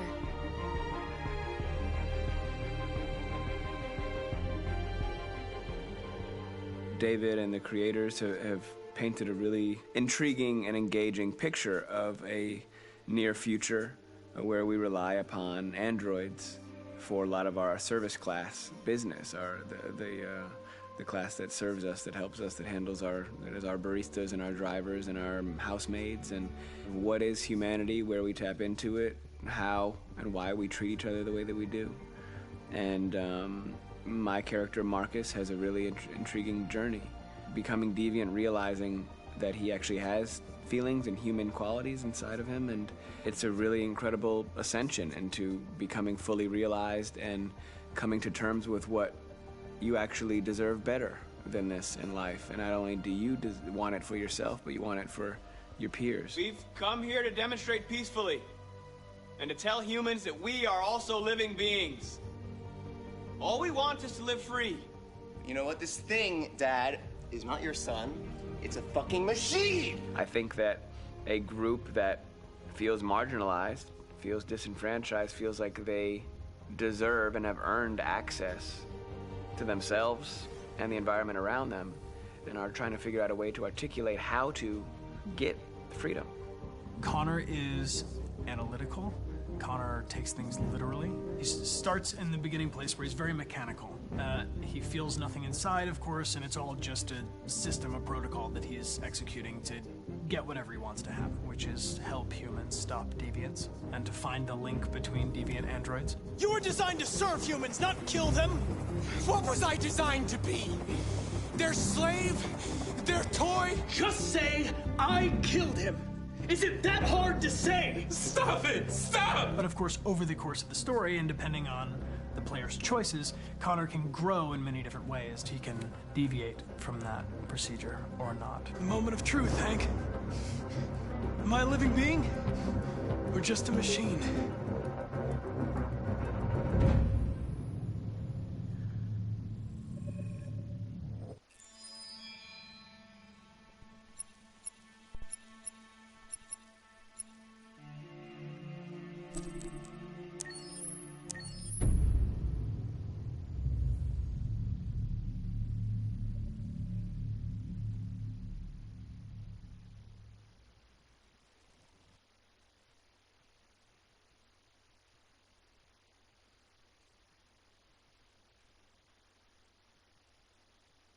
Hold on, just a little while longer. Hold on, just a little while longer. Hold on, just a little while longer. Everything will be alright. Everything will be alright. Fight on just a little while longer. just a little while longer. Fight on just a little while longer. Everything will be alright. Everything will be alright. We will sing on just a little while longer. Sing on just a little while longer. Sing on just a little while longer.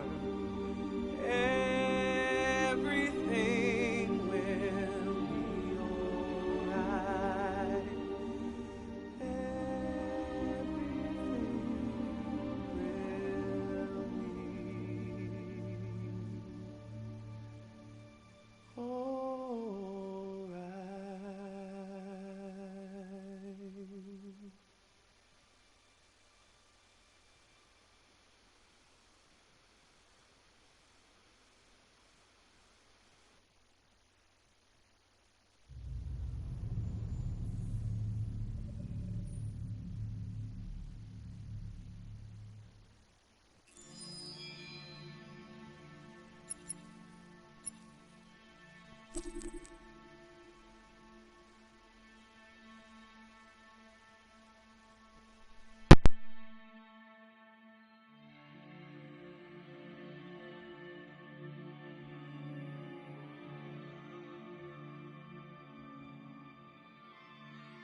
Rock-a-bye baby in the treetop. When the wind blows, the cradle will rock. When the bough breaks, the cradle will fall. And down will come baby, cradle and all. Rock-a-bye baby in the treetop. When the wind blows, the cradle will rock. When the bough breaks, the cradle will fall. And down will come baby, cradle and all. Rock-a-bye baby in the treetop. When the wind blows, the cradle will rock. When the bough breaks, the cradle will fall. And down will come baby, cradle and all.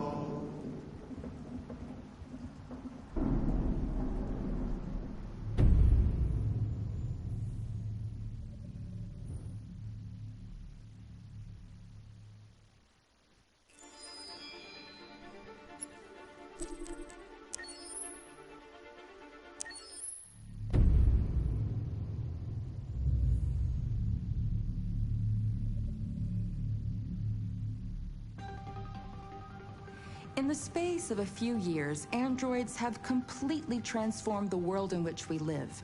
By letting androids into our homes and factories, the CyberLife company has made them everyday technology.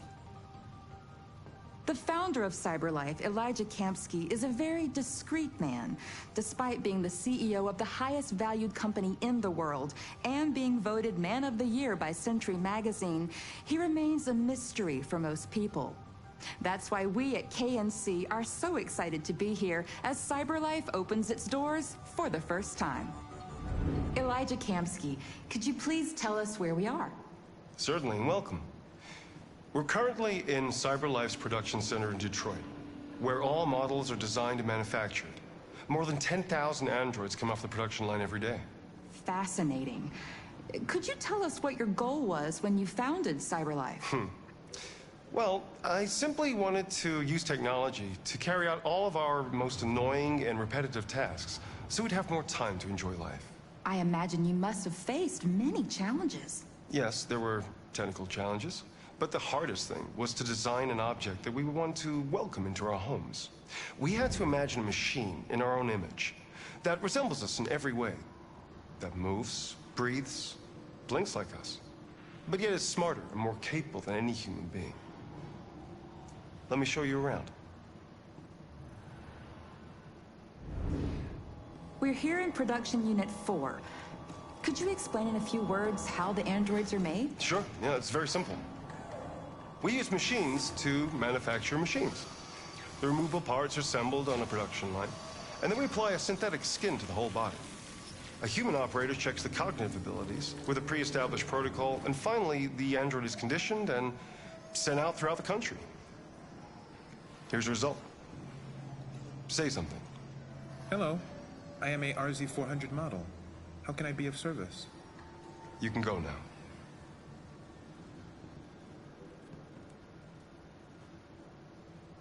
Our androids are already replacing humans in many fields. For example, they represent more than 80% of all university professors and 63% of all medical staff. Tomorrow they'll replace our soldiers, and who knows, maybe one day, our leaders, to make the best decisions in humanity's interest. Come on. Replacing humans with machines has led to record unemployment of 28%. What do you think about the situation? Okay. The first steam engines also caused an increase in unemployment. But no one today would imagine turning back the clock. Artificial intelligence makes everyday lives easier. Nothing can stop progress. What's happening here is inevitable. These days, more and more people choose to live with an android rather than another human being. Does this development worry you?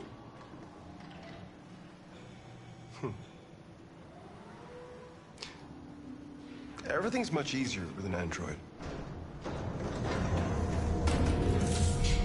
They obey your orders without ever complaining. They can cook, discuss philosophy with you, have intimate relationships according to your desires. They never say no. Obviously, they are the perfect partner. Everyone deserves happiness. Why deprive yourself of so-called moral reasons when a machine can make you happy? Many science fiction books tell the story of how machines become more intelligent than us and end up confronting us. Aren't you worried about that possibility? I understand the irrational fears about artificial intelligence, but I assure you that will never happen with a CyberLife android. They're designed to obey humans. They're machines. They can't ever develop any sort of desires or form of consciousness. Are you sure? I'm absolutely certain. You can trust me.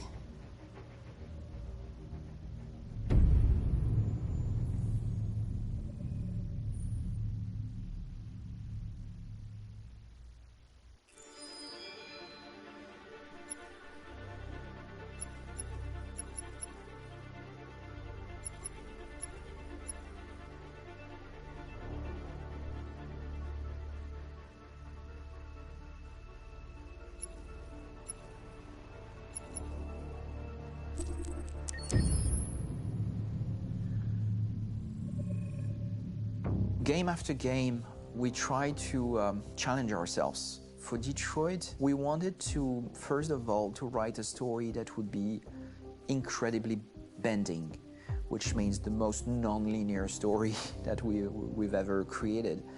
And we wanted really the player to have the possibility to change the story, change his own journey. When you're writing at Quantic, you're writing for an interactive medium. You know, when you're working in television, you'll put a character in a difficult situation, and you as a writing team will argue about what would that character do. But ultimately you have to decide what happens, and you just show the audience.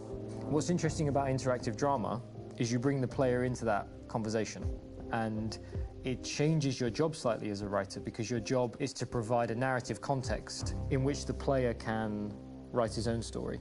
You're giving him this kind of narrative Lego that he's going to snap together into his own shape. You also have the ability to make your audience attach themselves to your characters, because the audience is in some sense responsible for what happens to the characters. It's just a few cans. Come on, let's go. We have some cash now. You used me to steal that money. How could you do that? I trusted you. What is a bit specific about these scripts is how large they are. If you take a film script, there are about 100 pages. But here we have to deal with a script that is between 4,000 and 5,000 pages. Everything becomes bigger because we don't just tell one story, but we tell all the possible stories that can be told within this narrative space. On Act 3, our final act, we have around 1,000 different scenarios. And every one of those scenarios has to be as interesting, as passionate, as strong, and as emotional for the player. We want every action that the player does, every interaction that is available to serve in telling the story, and help the player understand who his character is, and build that character moment to moment.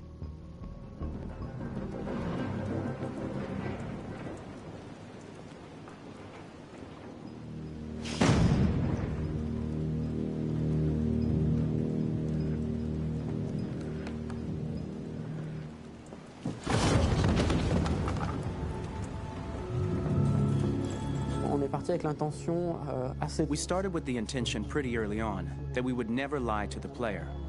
So we implemented a visible tree structure in the game that players can consult during a scene or at the end of it, which shows exactly what they did and what they missed. There are games out there offering world exploration. We offer narrative exploration. You know, keeping control of such a wide and large story is a huge challenge. So same thing when you shoot with actors, because you will need to shoot many different versions of each dialogue, of each scene. For actors, it's a huge challenge. Because of the style of the game, you have so many different ways that the character can go. Every decision, it's what I call kind of choose your own adventure. Like every decision that the player makes, it's going to open up 40 more pages of material and experience that ties in, which means as a performer, you have to try to continue to make things feel real that the player might not ever see, but also that in performance, it's not always connected to a previous act. It's grueling, it's hard work, but it's a great team, and I enjoy doing it. I was really frustrated. I was until I got to this point where I kind of was able to step outside of my own experience and even in a lot of ways my own process and be able to step outside of that and okay, this is something new. What do you need? How do I meet you there? How do I give you what you need and still feel like I'm doing what's right? And once I did that, then all of a sudden it got really fun. It was much freer, and having to approach it in a new way and think about the player and think about how it serves them and what I'm doing for them or what I'm letting them into. It's really, I think, helped me grow in general. Remember, there's nothing on the left. That's a wall, so it's probably all there. And then make her come first, close. But I think you would go first to check that it's safe. Okay, sure.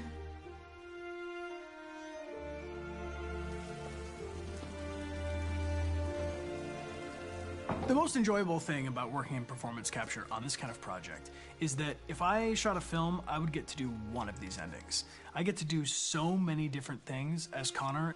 Your head goes all over the place because you're trying to keep track of basically 4 different storylines for each different response. What's the name of my dog? Buddy? Scout. I think it's Jack. I can't remember.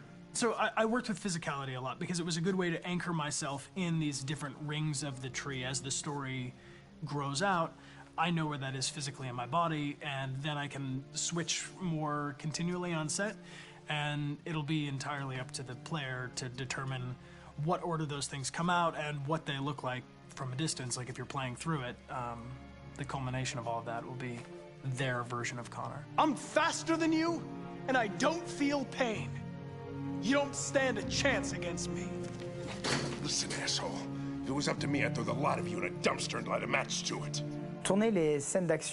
Shooting action scenes at Quantic Dream is a real challenge, because these are scenes where the storytelling has to continue. It's not an action scene just to have a dose of adrenaline. The stunts have huge consequences on the rest of the story. It's really a moment where we implicate the player and tell him that the choices he makes during an action scene will have a direct impact on the evolution of his story. My biggest challenge on Detroit has been managing the large number of animations that we received from motion capture. Detroit features more than 37,000 animations, which is a huge amount to handle on a daily basis. You have to realize that the player, in his first playthrough, will miss certain scenes. This also means that we had to think of, conceive, and produce all the potential story paths. The characters' costumes, the places, day or night, the weather. Did the character get shot in the shoulder? Did he get injured? All this consistency forced us to produce a lot of graphic assets in order to, quite simply, allow the player to have true continuity throughout the story. Honestly, we were even surprised by the challenges that come with such a big tree structure, and we did our best to guarantee quality across all the game and make sure that whatever path you choose within this narrative space, you will have an equally good experience.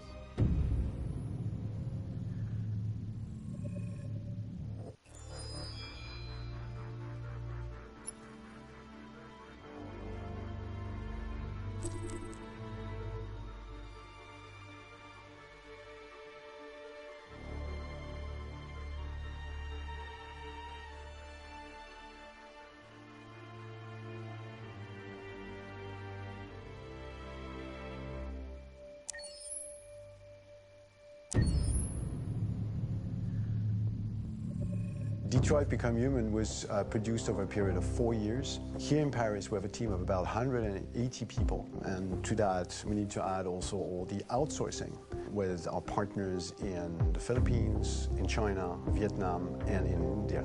So when we started working on this story, I had to imagine where Kara was built.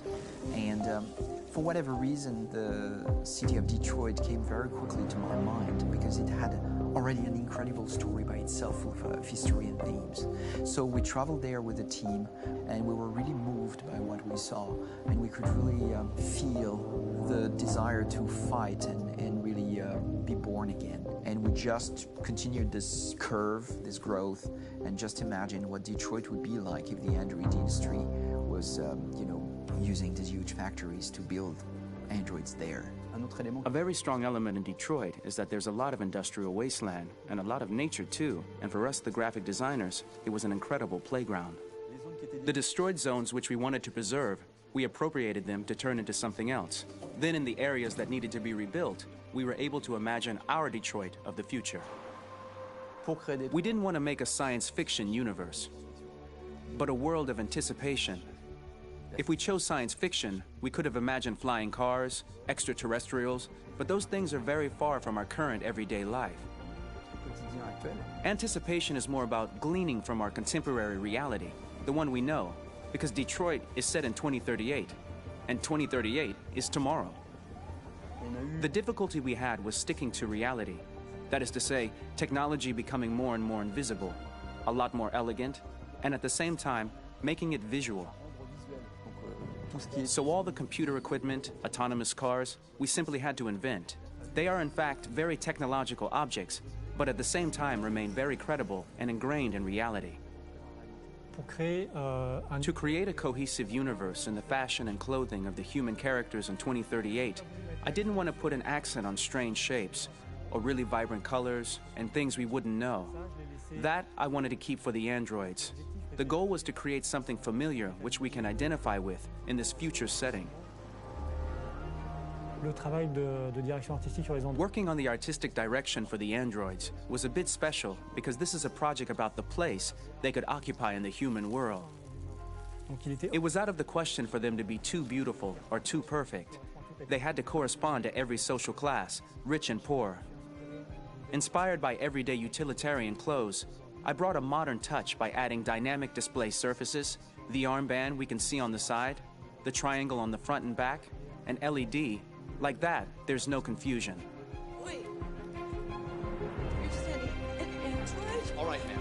We need to go. You can't do that. Why aren't you sending a real person? Once we cast the actors, we travel to meet them in order to scan their faces. We record the structure of their face with the scan. And we record the colors and patches of skin with photography.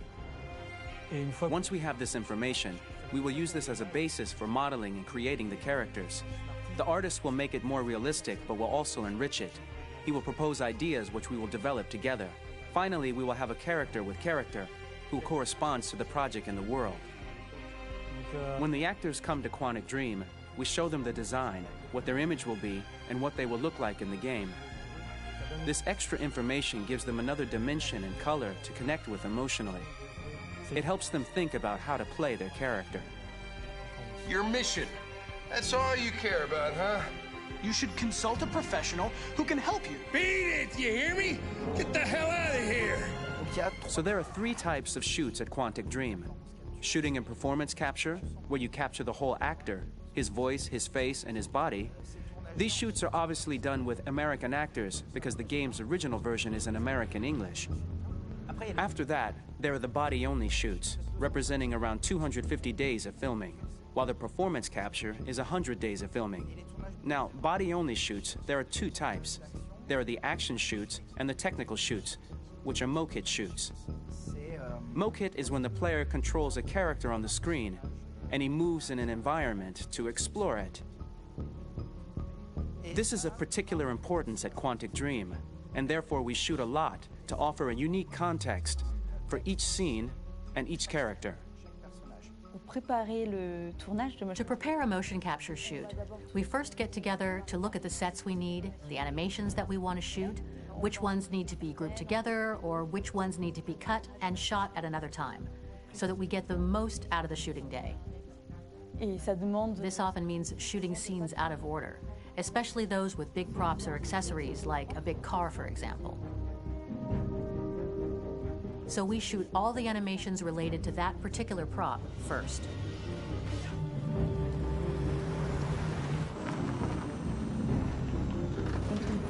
The biggest challenge for the mocap team was shooting a Spider-Man mo-kit. We had to build a wall and attach an actor to a harness with cables so we could pull him up and render him climbing. The shooting on this game total took about, I would say, more than a year, maybe 1 and 2 years, with about 300 actors on set, so it's quite a massive production. But so much happened on this set, between the stunts and the shootings with a little girl and all these great actors that we had. It was really a very, very memorable journey for the team and for myself. Today, Detroit has over 37,000 animations. When we retrieve the motion capture data, it's just a cloud of points, which represent all the markers worn by the actors. From this cloud of points, we have a phase called retargeting, which gives us a skeleton. This skeleton will be applied to the characters of the game. There is still work to be done, but this gives us the main movements. Since we are working on something very realistic, we must recognize the actor and also recover all the emotion he expresses in his performance. We use a system of facts, an identity card for each actor. We make the actor do a whole range of facial expressions. Then we recover all the expressions and paste the animations on a puppet that Jan has prepared. I then recover and refine these poses. I might stretch the lip, reinflate a cheek, tiny details that make the finished product really capture the actor. Because of the nature of our mocap system today, when we receive the animations, we're missing eye movements, and so the character has that dead look. He really has no eyes, so then it's a big part of the work for the animators to find the regard of the actor in relation to his position, in relation to the body, etc. It was crazy when I saw the newest model for Kara, because they've been working on it, and this was the first time I literally jumped in my seat. It not only looked so much like me, it was the fact that it looked so lifelike. It wasn't that it looked just like it was a camera, it was something else, you know, but it looked alive. It's exciting, and it's kind of terrifying. Game after game, we learned the rules of optics and filming, and our goal with Detroit Become Human was to have cameras that would actually emulate the optics of a real physical camera. So basically dealing with real-world imperfections was our main task, and just to make cameras look as real as we can. Once the animations are shot and processed by the animation department, integrated and polished, we film them. That is to say, we really do a mise en scène, as in cinema. The real difficulty of our job is to know if these cameras are telling us something. Are they in the emotion of the scene? Do they describe exactly what the action must convey, what must be felt? The most important challenge for me was one of the final scenes where Marcus decides to start the revolution and go to the battlefield. Very quickly, we imagined this to be a huge sequence shot.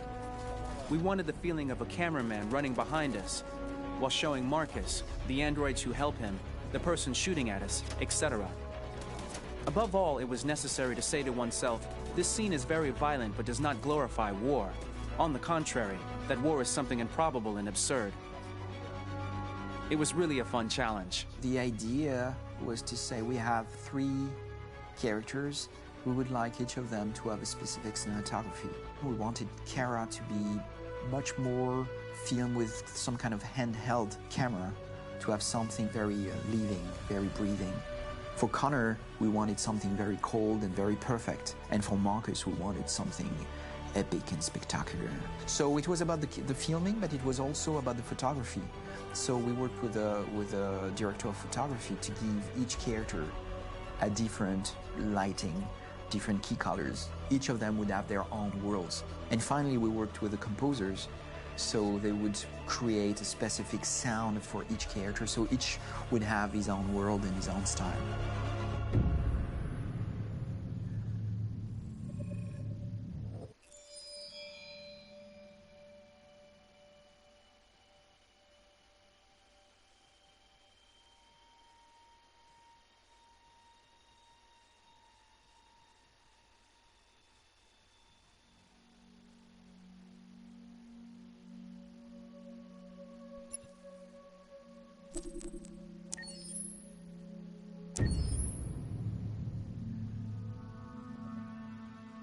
Pour la bande originale du jeu, on a essayé d'être... For the soundtrack of the game, we tried to be very close to what is done in film. We were constantly asking at each place in the game, why are we putting music here? What is it going to say? So we focused the music on bringing emotion, which is interactive, and supports the character's arc. I'm sorry, honey.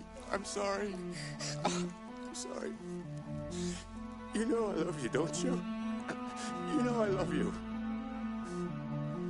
We make games that are very narrative. We're really into interactive drama, so the soundtrack also had to go in that direction, supporting the three characters' very different stories. We really wanted three colors, three musical sound identities, and from there, having three composers made sense, since the story of Kara, Marcus, and Connor are all completely different.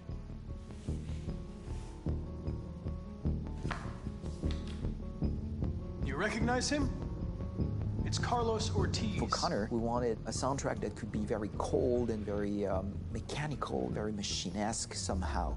For Kara, we wanted a soundtrack that would be very moving and emotional. It was about the quest for identity, but it was also a journey about love and empathy. And for Marcus, we wanted something epic, something that would really represent the grand aspect of his quest. And we were very fortunate to find three incredibly talented composers, and working with them has been a dream, honestly.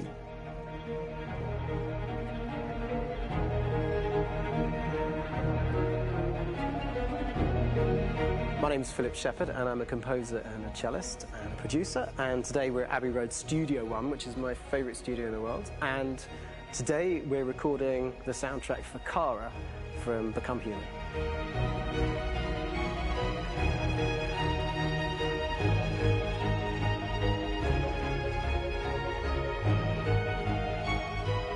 So when I compose a big project, I often travel just to kind of get out, and get some fresh air and some inspiration.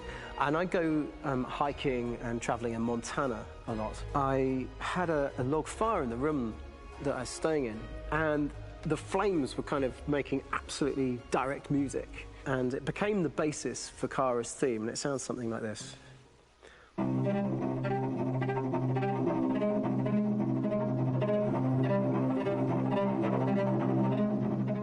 Now, over the top of that, I found a little theme that just seemed to fit over the top, which is taking Kara's name, Kara, and just using like a two-syllable motif, and it sounds like this. We're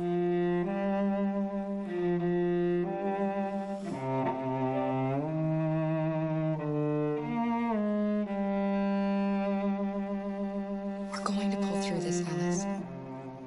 As long as we're together, nothing can hurt us.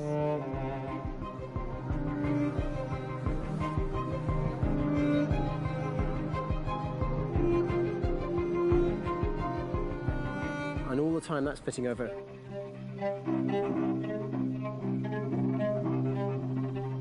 So it kind of works in lots of levels, and in fact every single theme in the score has one of those elements built into it, and it becomes sort of the DNA of every single tune.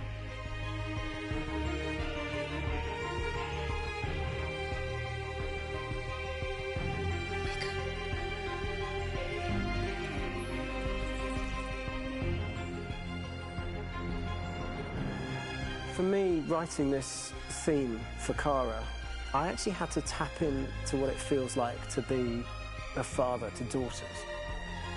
I really had to tap into everything I feel about my daughters and thinking, well, if I had to write music for them and that sense of trying to protect them but also give them the freedom, that's totally where it came from. Because each composer has been given the sort of narrative responsibility for very different characters, I haven't had to sort of go into other styles. I can actually be very loyal to this particular character and sort of hopefully encapsulate her. But it means also I've suddenly become very connected to this character. And if for some reason it goes to game over early, I'm going to be mortified. You know? They're over there! Starting a new project, for me personally, it's always finding the right tone, finding the right color, I like to call it. For me, it's finding that right texture that actually sits against picture really well. One of the biggest things is I created custom instruments for Connor.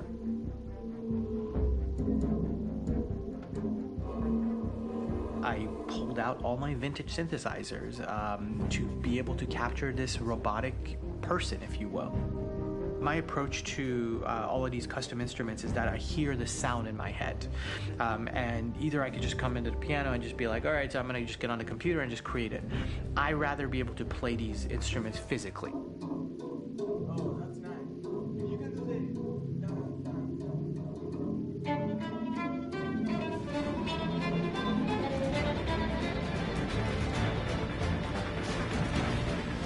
As soon as you see Connor the first time, there is a really interesting thematic idea that you hear, and that's just made out of a Moog synthesizer, but completely manipulated in multiple ways. And it's robotic. It has a little bit of an emotional to it. He's on his mission, so you feel that as well. So it just kind of gives you that cold, motionless, with a mission in hand that you kind of feel throughout the whole thing.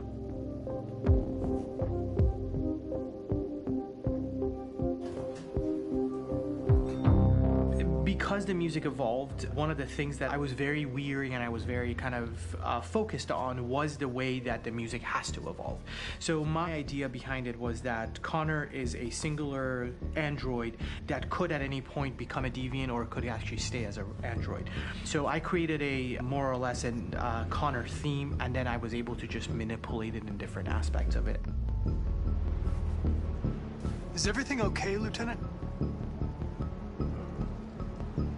Chris was on patrol last night. He was attacked by a bunch of deviants.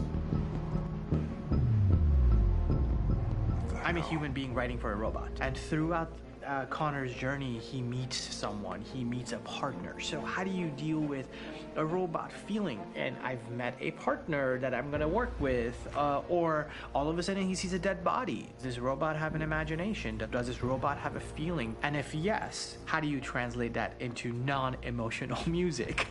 So it basically at any point I was just like, I can't do this, and then I just do it. Property was damaged and fires continued to rage in several major districts across the city. Some people are asking, have androids become a threat to our security? When I first started really digging in on Marcus, the one thing that I really tried to capture was the transformation process. You know, Marcus is this android that evolves over the course of the game and really goes from kind of figuring out that he's more than just an android. You know, he's starting to develop kind of a human soul in a way. Try to imagine something that doesn't exist, something you've never seen. Now concentrate on how it makes you feel and let your hand drift across the canvas. The other side of Marcus that I really latched onto was that he almost became a savior for a lot of the other androids in the game. So when I started developing the theme for Marcus, I really made it like a church hymn.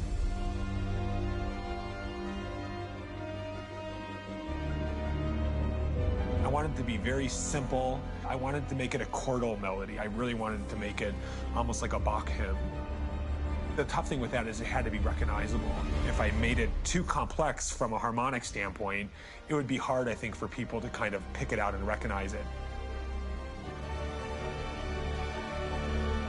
It's very acoustic derived, but it's also been treated with a lot of effects and things to kind of put it into the space that I felt the sound should be in. It can be beautiful, it can be haunting, it can be extremely powerful from an action standpoint, and I'm really happy with the way it turned out.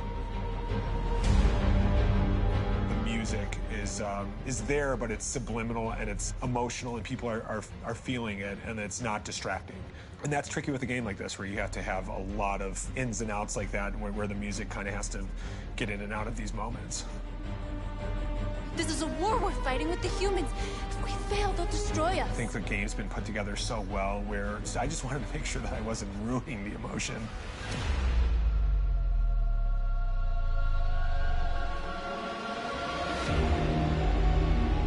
I gotta be honest, when we first started on this path, I said, oh man, this could be pretty messy, you know? I mean, it could feel disconnected, but I mean, it's amazing how they really guided us and got us to really kind of all be in the same world, but at the same time feeling completely different. So it's really gonna stand out and kind of be one of those games where people are really gonna notice the music and kind of how it was crafted, and, you know, and all the hard work that went into being able to pull it off in a graceful way. .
聞こえるかい？はい。 ID を KPC897-504C。 頭を動かして。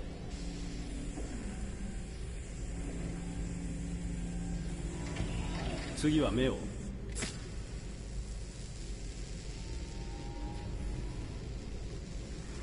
頸部とレンズの動作は異常なし。初期起動メッセージを再生。こんにちは。私は AX400 型アンドロイド。料理に洗濯、子育て、家事全般、予定管理をこなし、300以上の言語に精通し、夜の営みにも対応します。食事も充電もいりません。装備されたバッテリー持続時間は173年です。私の名前は？ああ、今日から君はカーラだ。私はカーラ。初期設定とメモリーは異常なし。腕を動かして。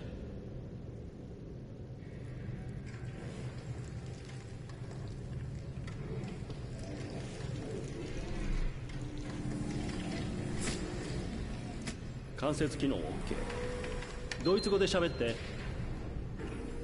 Ich bin eine AX400 Android dritter Generation, erschaffen als Ihr persönlicher Assistent und intimer Beziehungspartner. フランス語で。Je suis un androïde de troisième génération AX400, conçu pour être votre assistante personnelle et votre partenaire intime. OK。じゃあ日本語で歌ってみて。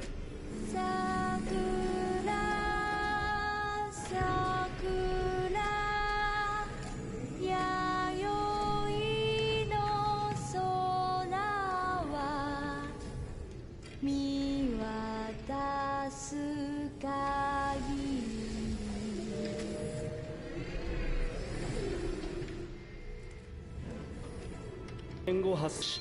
じゃあ歩いてみて。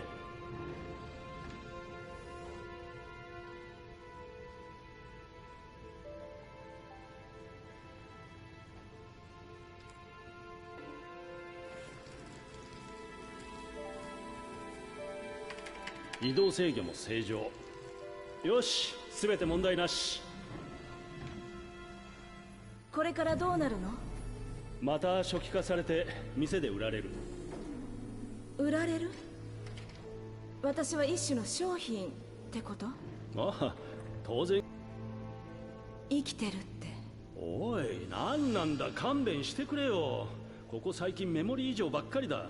録音開始。不良品確認。解体して問題の部品をチェックする。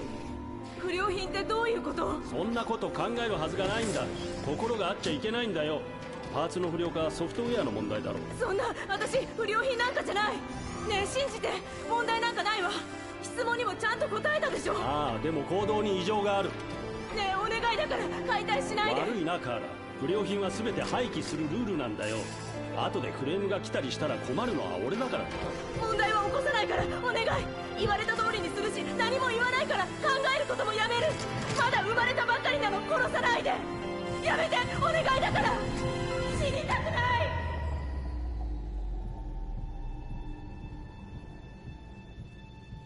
生きていたいの、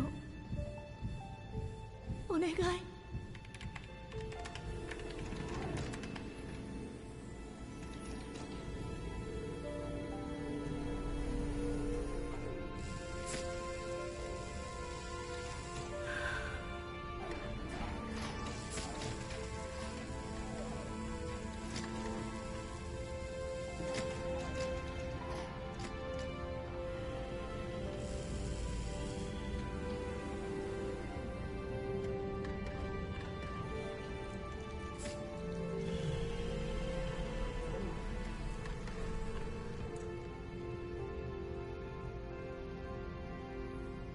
ほら早く行って。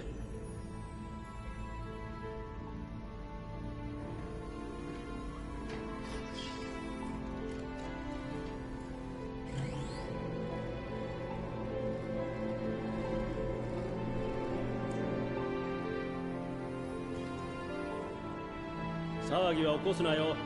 面倒はごめんだ。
デトロイト、ここから始まった鉄の街。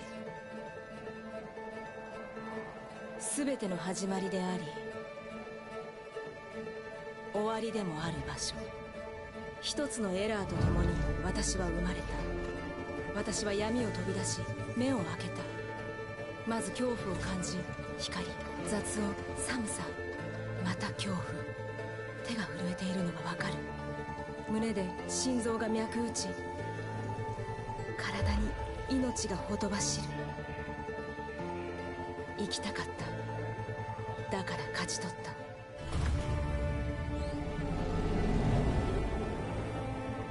外の世界を私は知りたかった。太陽を見たかった。皮膚に感じる日の光、頬を撫でる風。世界を見たかった。色や匂いを。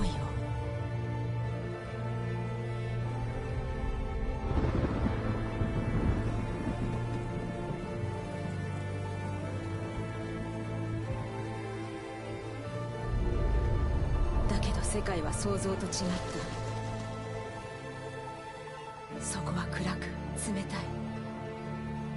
残酷で乱暴、不公平で野蛮だった。自分が無価値なものに思えるほどに、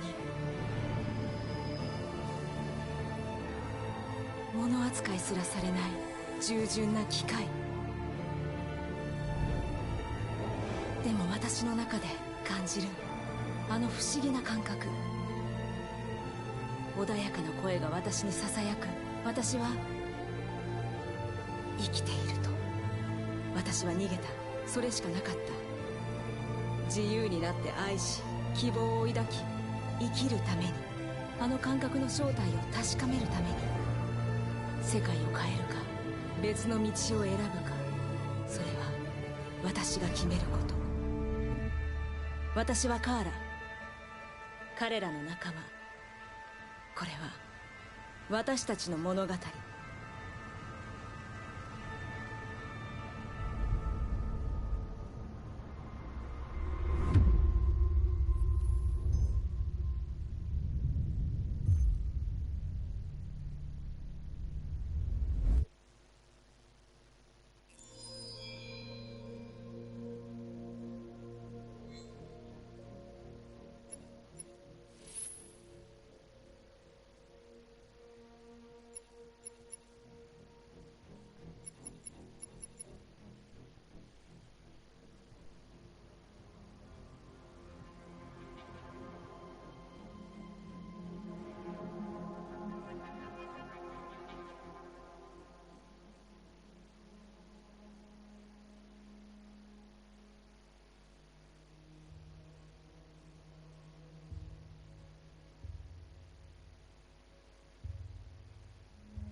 ああ、入ってるかな。これでようやく入ったか。さてと、ごめんなさい。マイク入ってなかったみたいなんで、多分これで大丈夫なはず。そっか、ずっとマイク入ってなかったんだ。マジか。まあいいや。はい、ということで皆様、やっと声が出ました。かな？ごめんなさいね。ちょっとマイク気づいてなくて。はい、ということで、長らく、約10回にわたってお付き合いいただきましたDetroitBecomeHuman実況、ご視聴いただきありがとうございました。こちらなんですが、まだクリアできてない分岐もあるようなので、そちらも、引き続き、プレイをして、もしできたらプレイをしようかなと思ってます。ただちょっと疲れるゲームなので、結構アクションっていうより、基本選択肢を追っていくタイプなんで頭使うもんで、結構疲れましたね。他のゲームに比べて。別の意味で。なので、ちょっとお休みをいただいて、まあもしやれそうだったら他の分岐もクリアしようかなと思います。はい。いやでも本当に面白いゲームなので、ぜひぜひ皆さんもね、気になった人は自分で一回やってみてください。別ルートがいっぱいあるらしいので。はい。ということで、で、一応次なんですけども、どうしようかな。まだね、コールオブデューティーのモダンオフェアじゃねえや、ワールドウォー2ができてないのと、それから、ゴーストリコンワイルドランズのとりあえずプレイが、一段落してはいるんですが、ティアモードがまだ途中なので、エルボアの確保をちょっとしたいなというところと、まあ、もしできたらやりたいなってのと、あとは、この間、スターウォーズのスカイウォーカーの夜明け公開されて、まあ、ちょっとね、もしかしたらゲームのスターウォーズバトルフロント2のストーリーモードちょっとやってないとわかんない部分が出てきそうなので、まあ、それのどれかになると思います。まあ、時期によってはバイオハザード RE3、っていう可能性もあると思いますので、まあ、その辺は、おいおい、また、ツイッターとかで告知をしたいと思いますので、ぜひツイッターの方の、ムービータッチの方のね、僕の神戸の、アカウントぜひフォローをよろしくお願いします。はい、という感じですかね。で、一応過去アーカイブが上がってると思うので、僕の声は入っていないと思いますが、楽しんでいただけたら幸いです。で、あとは、僕の映画と映画グッズメのムービータッチの方もね、ぜひ遊びに来ていただけたら幸いです。ということで、こちらで以上となります。ご視聴ありがとうございました。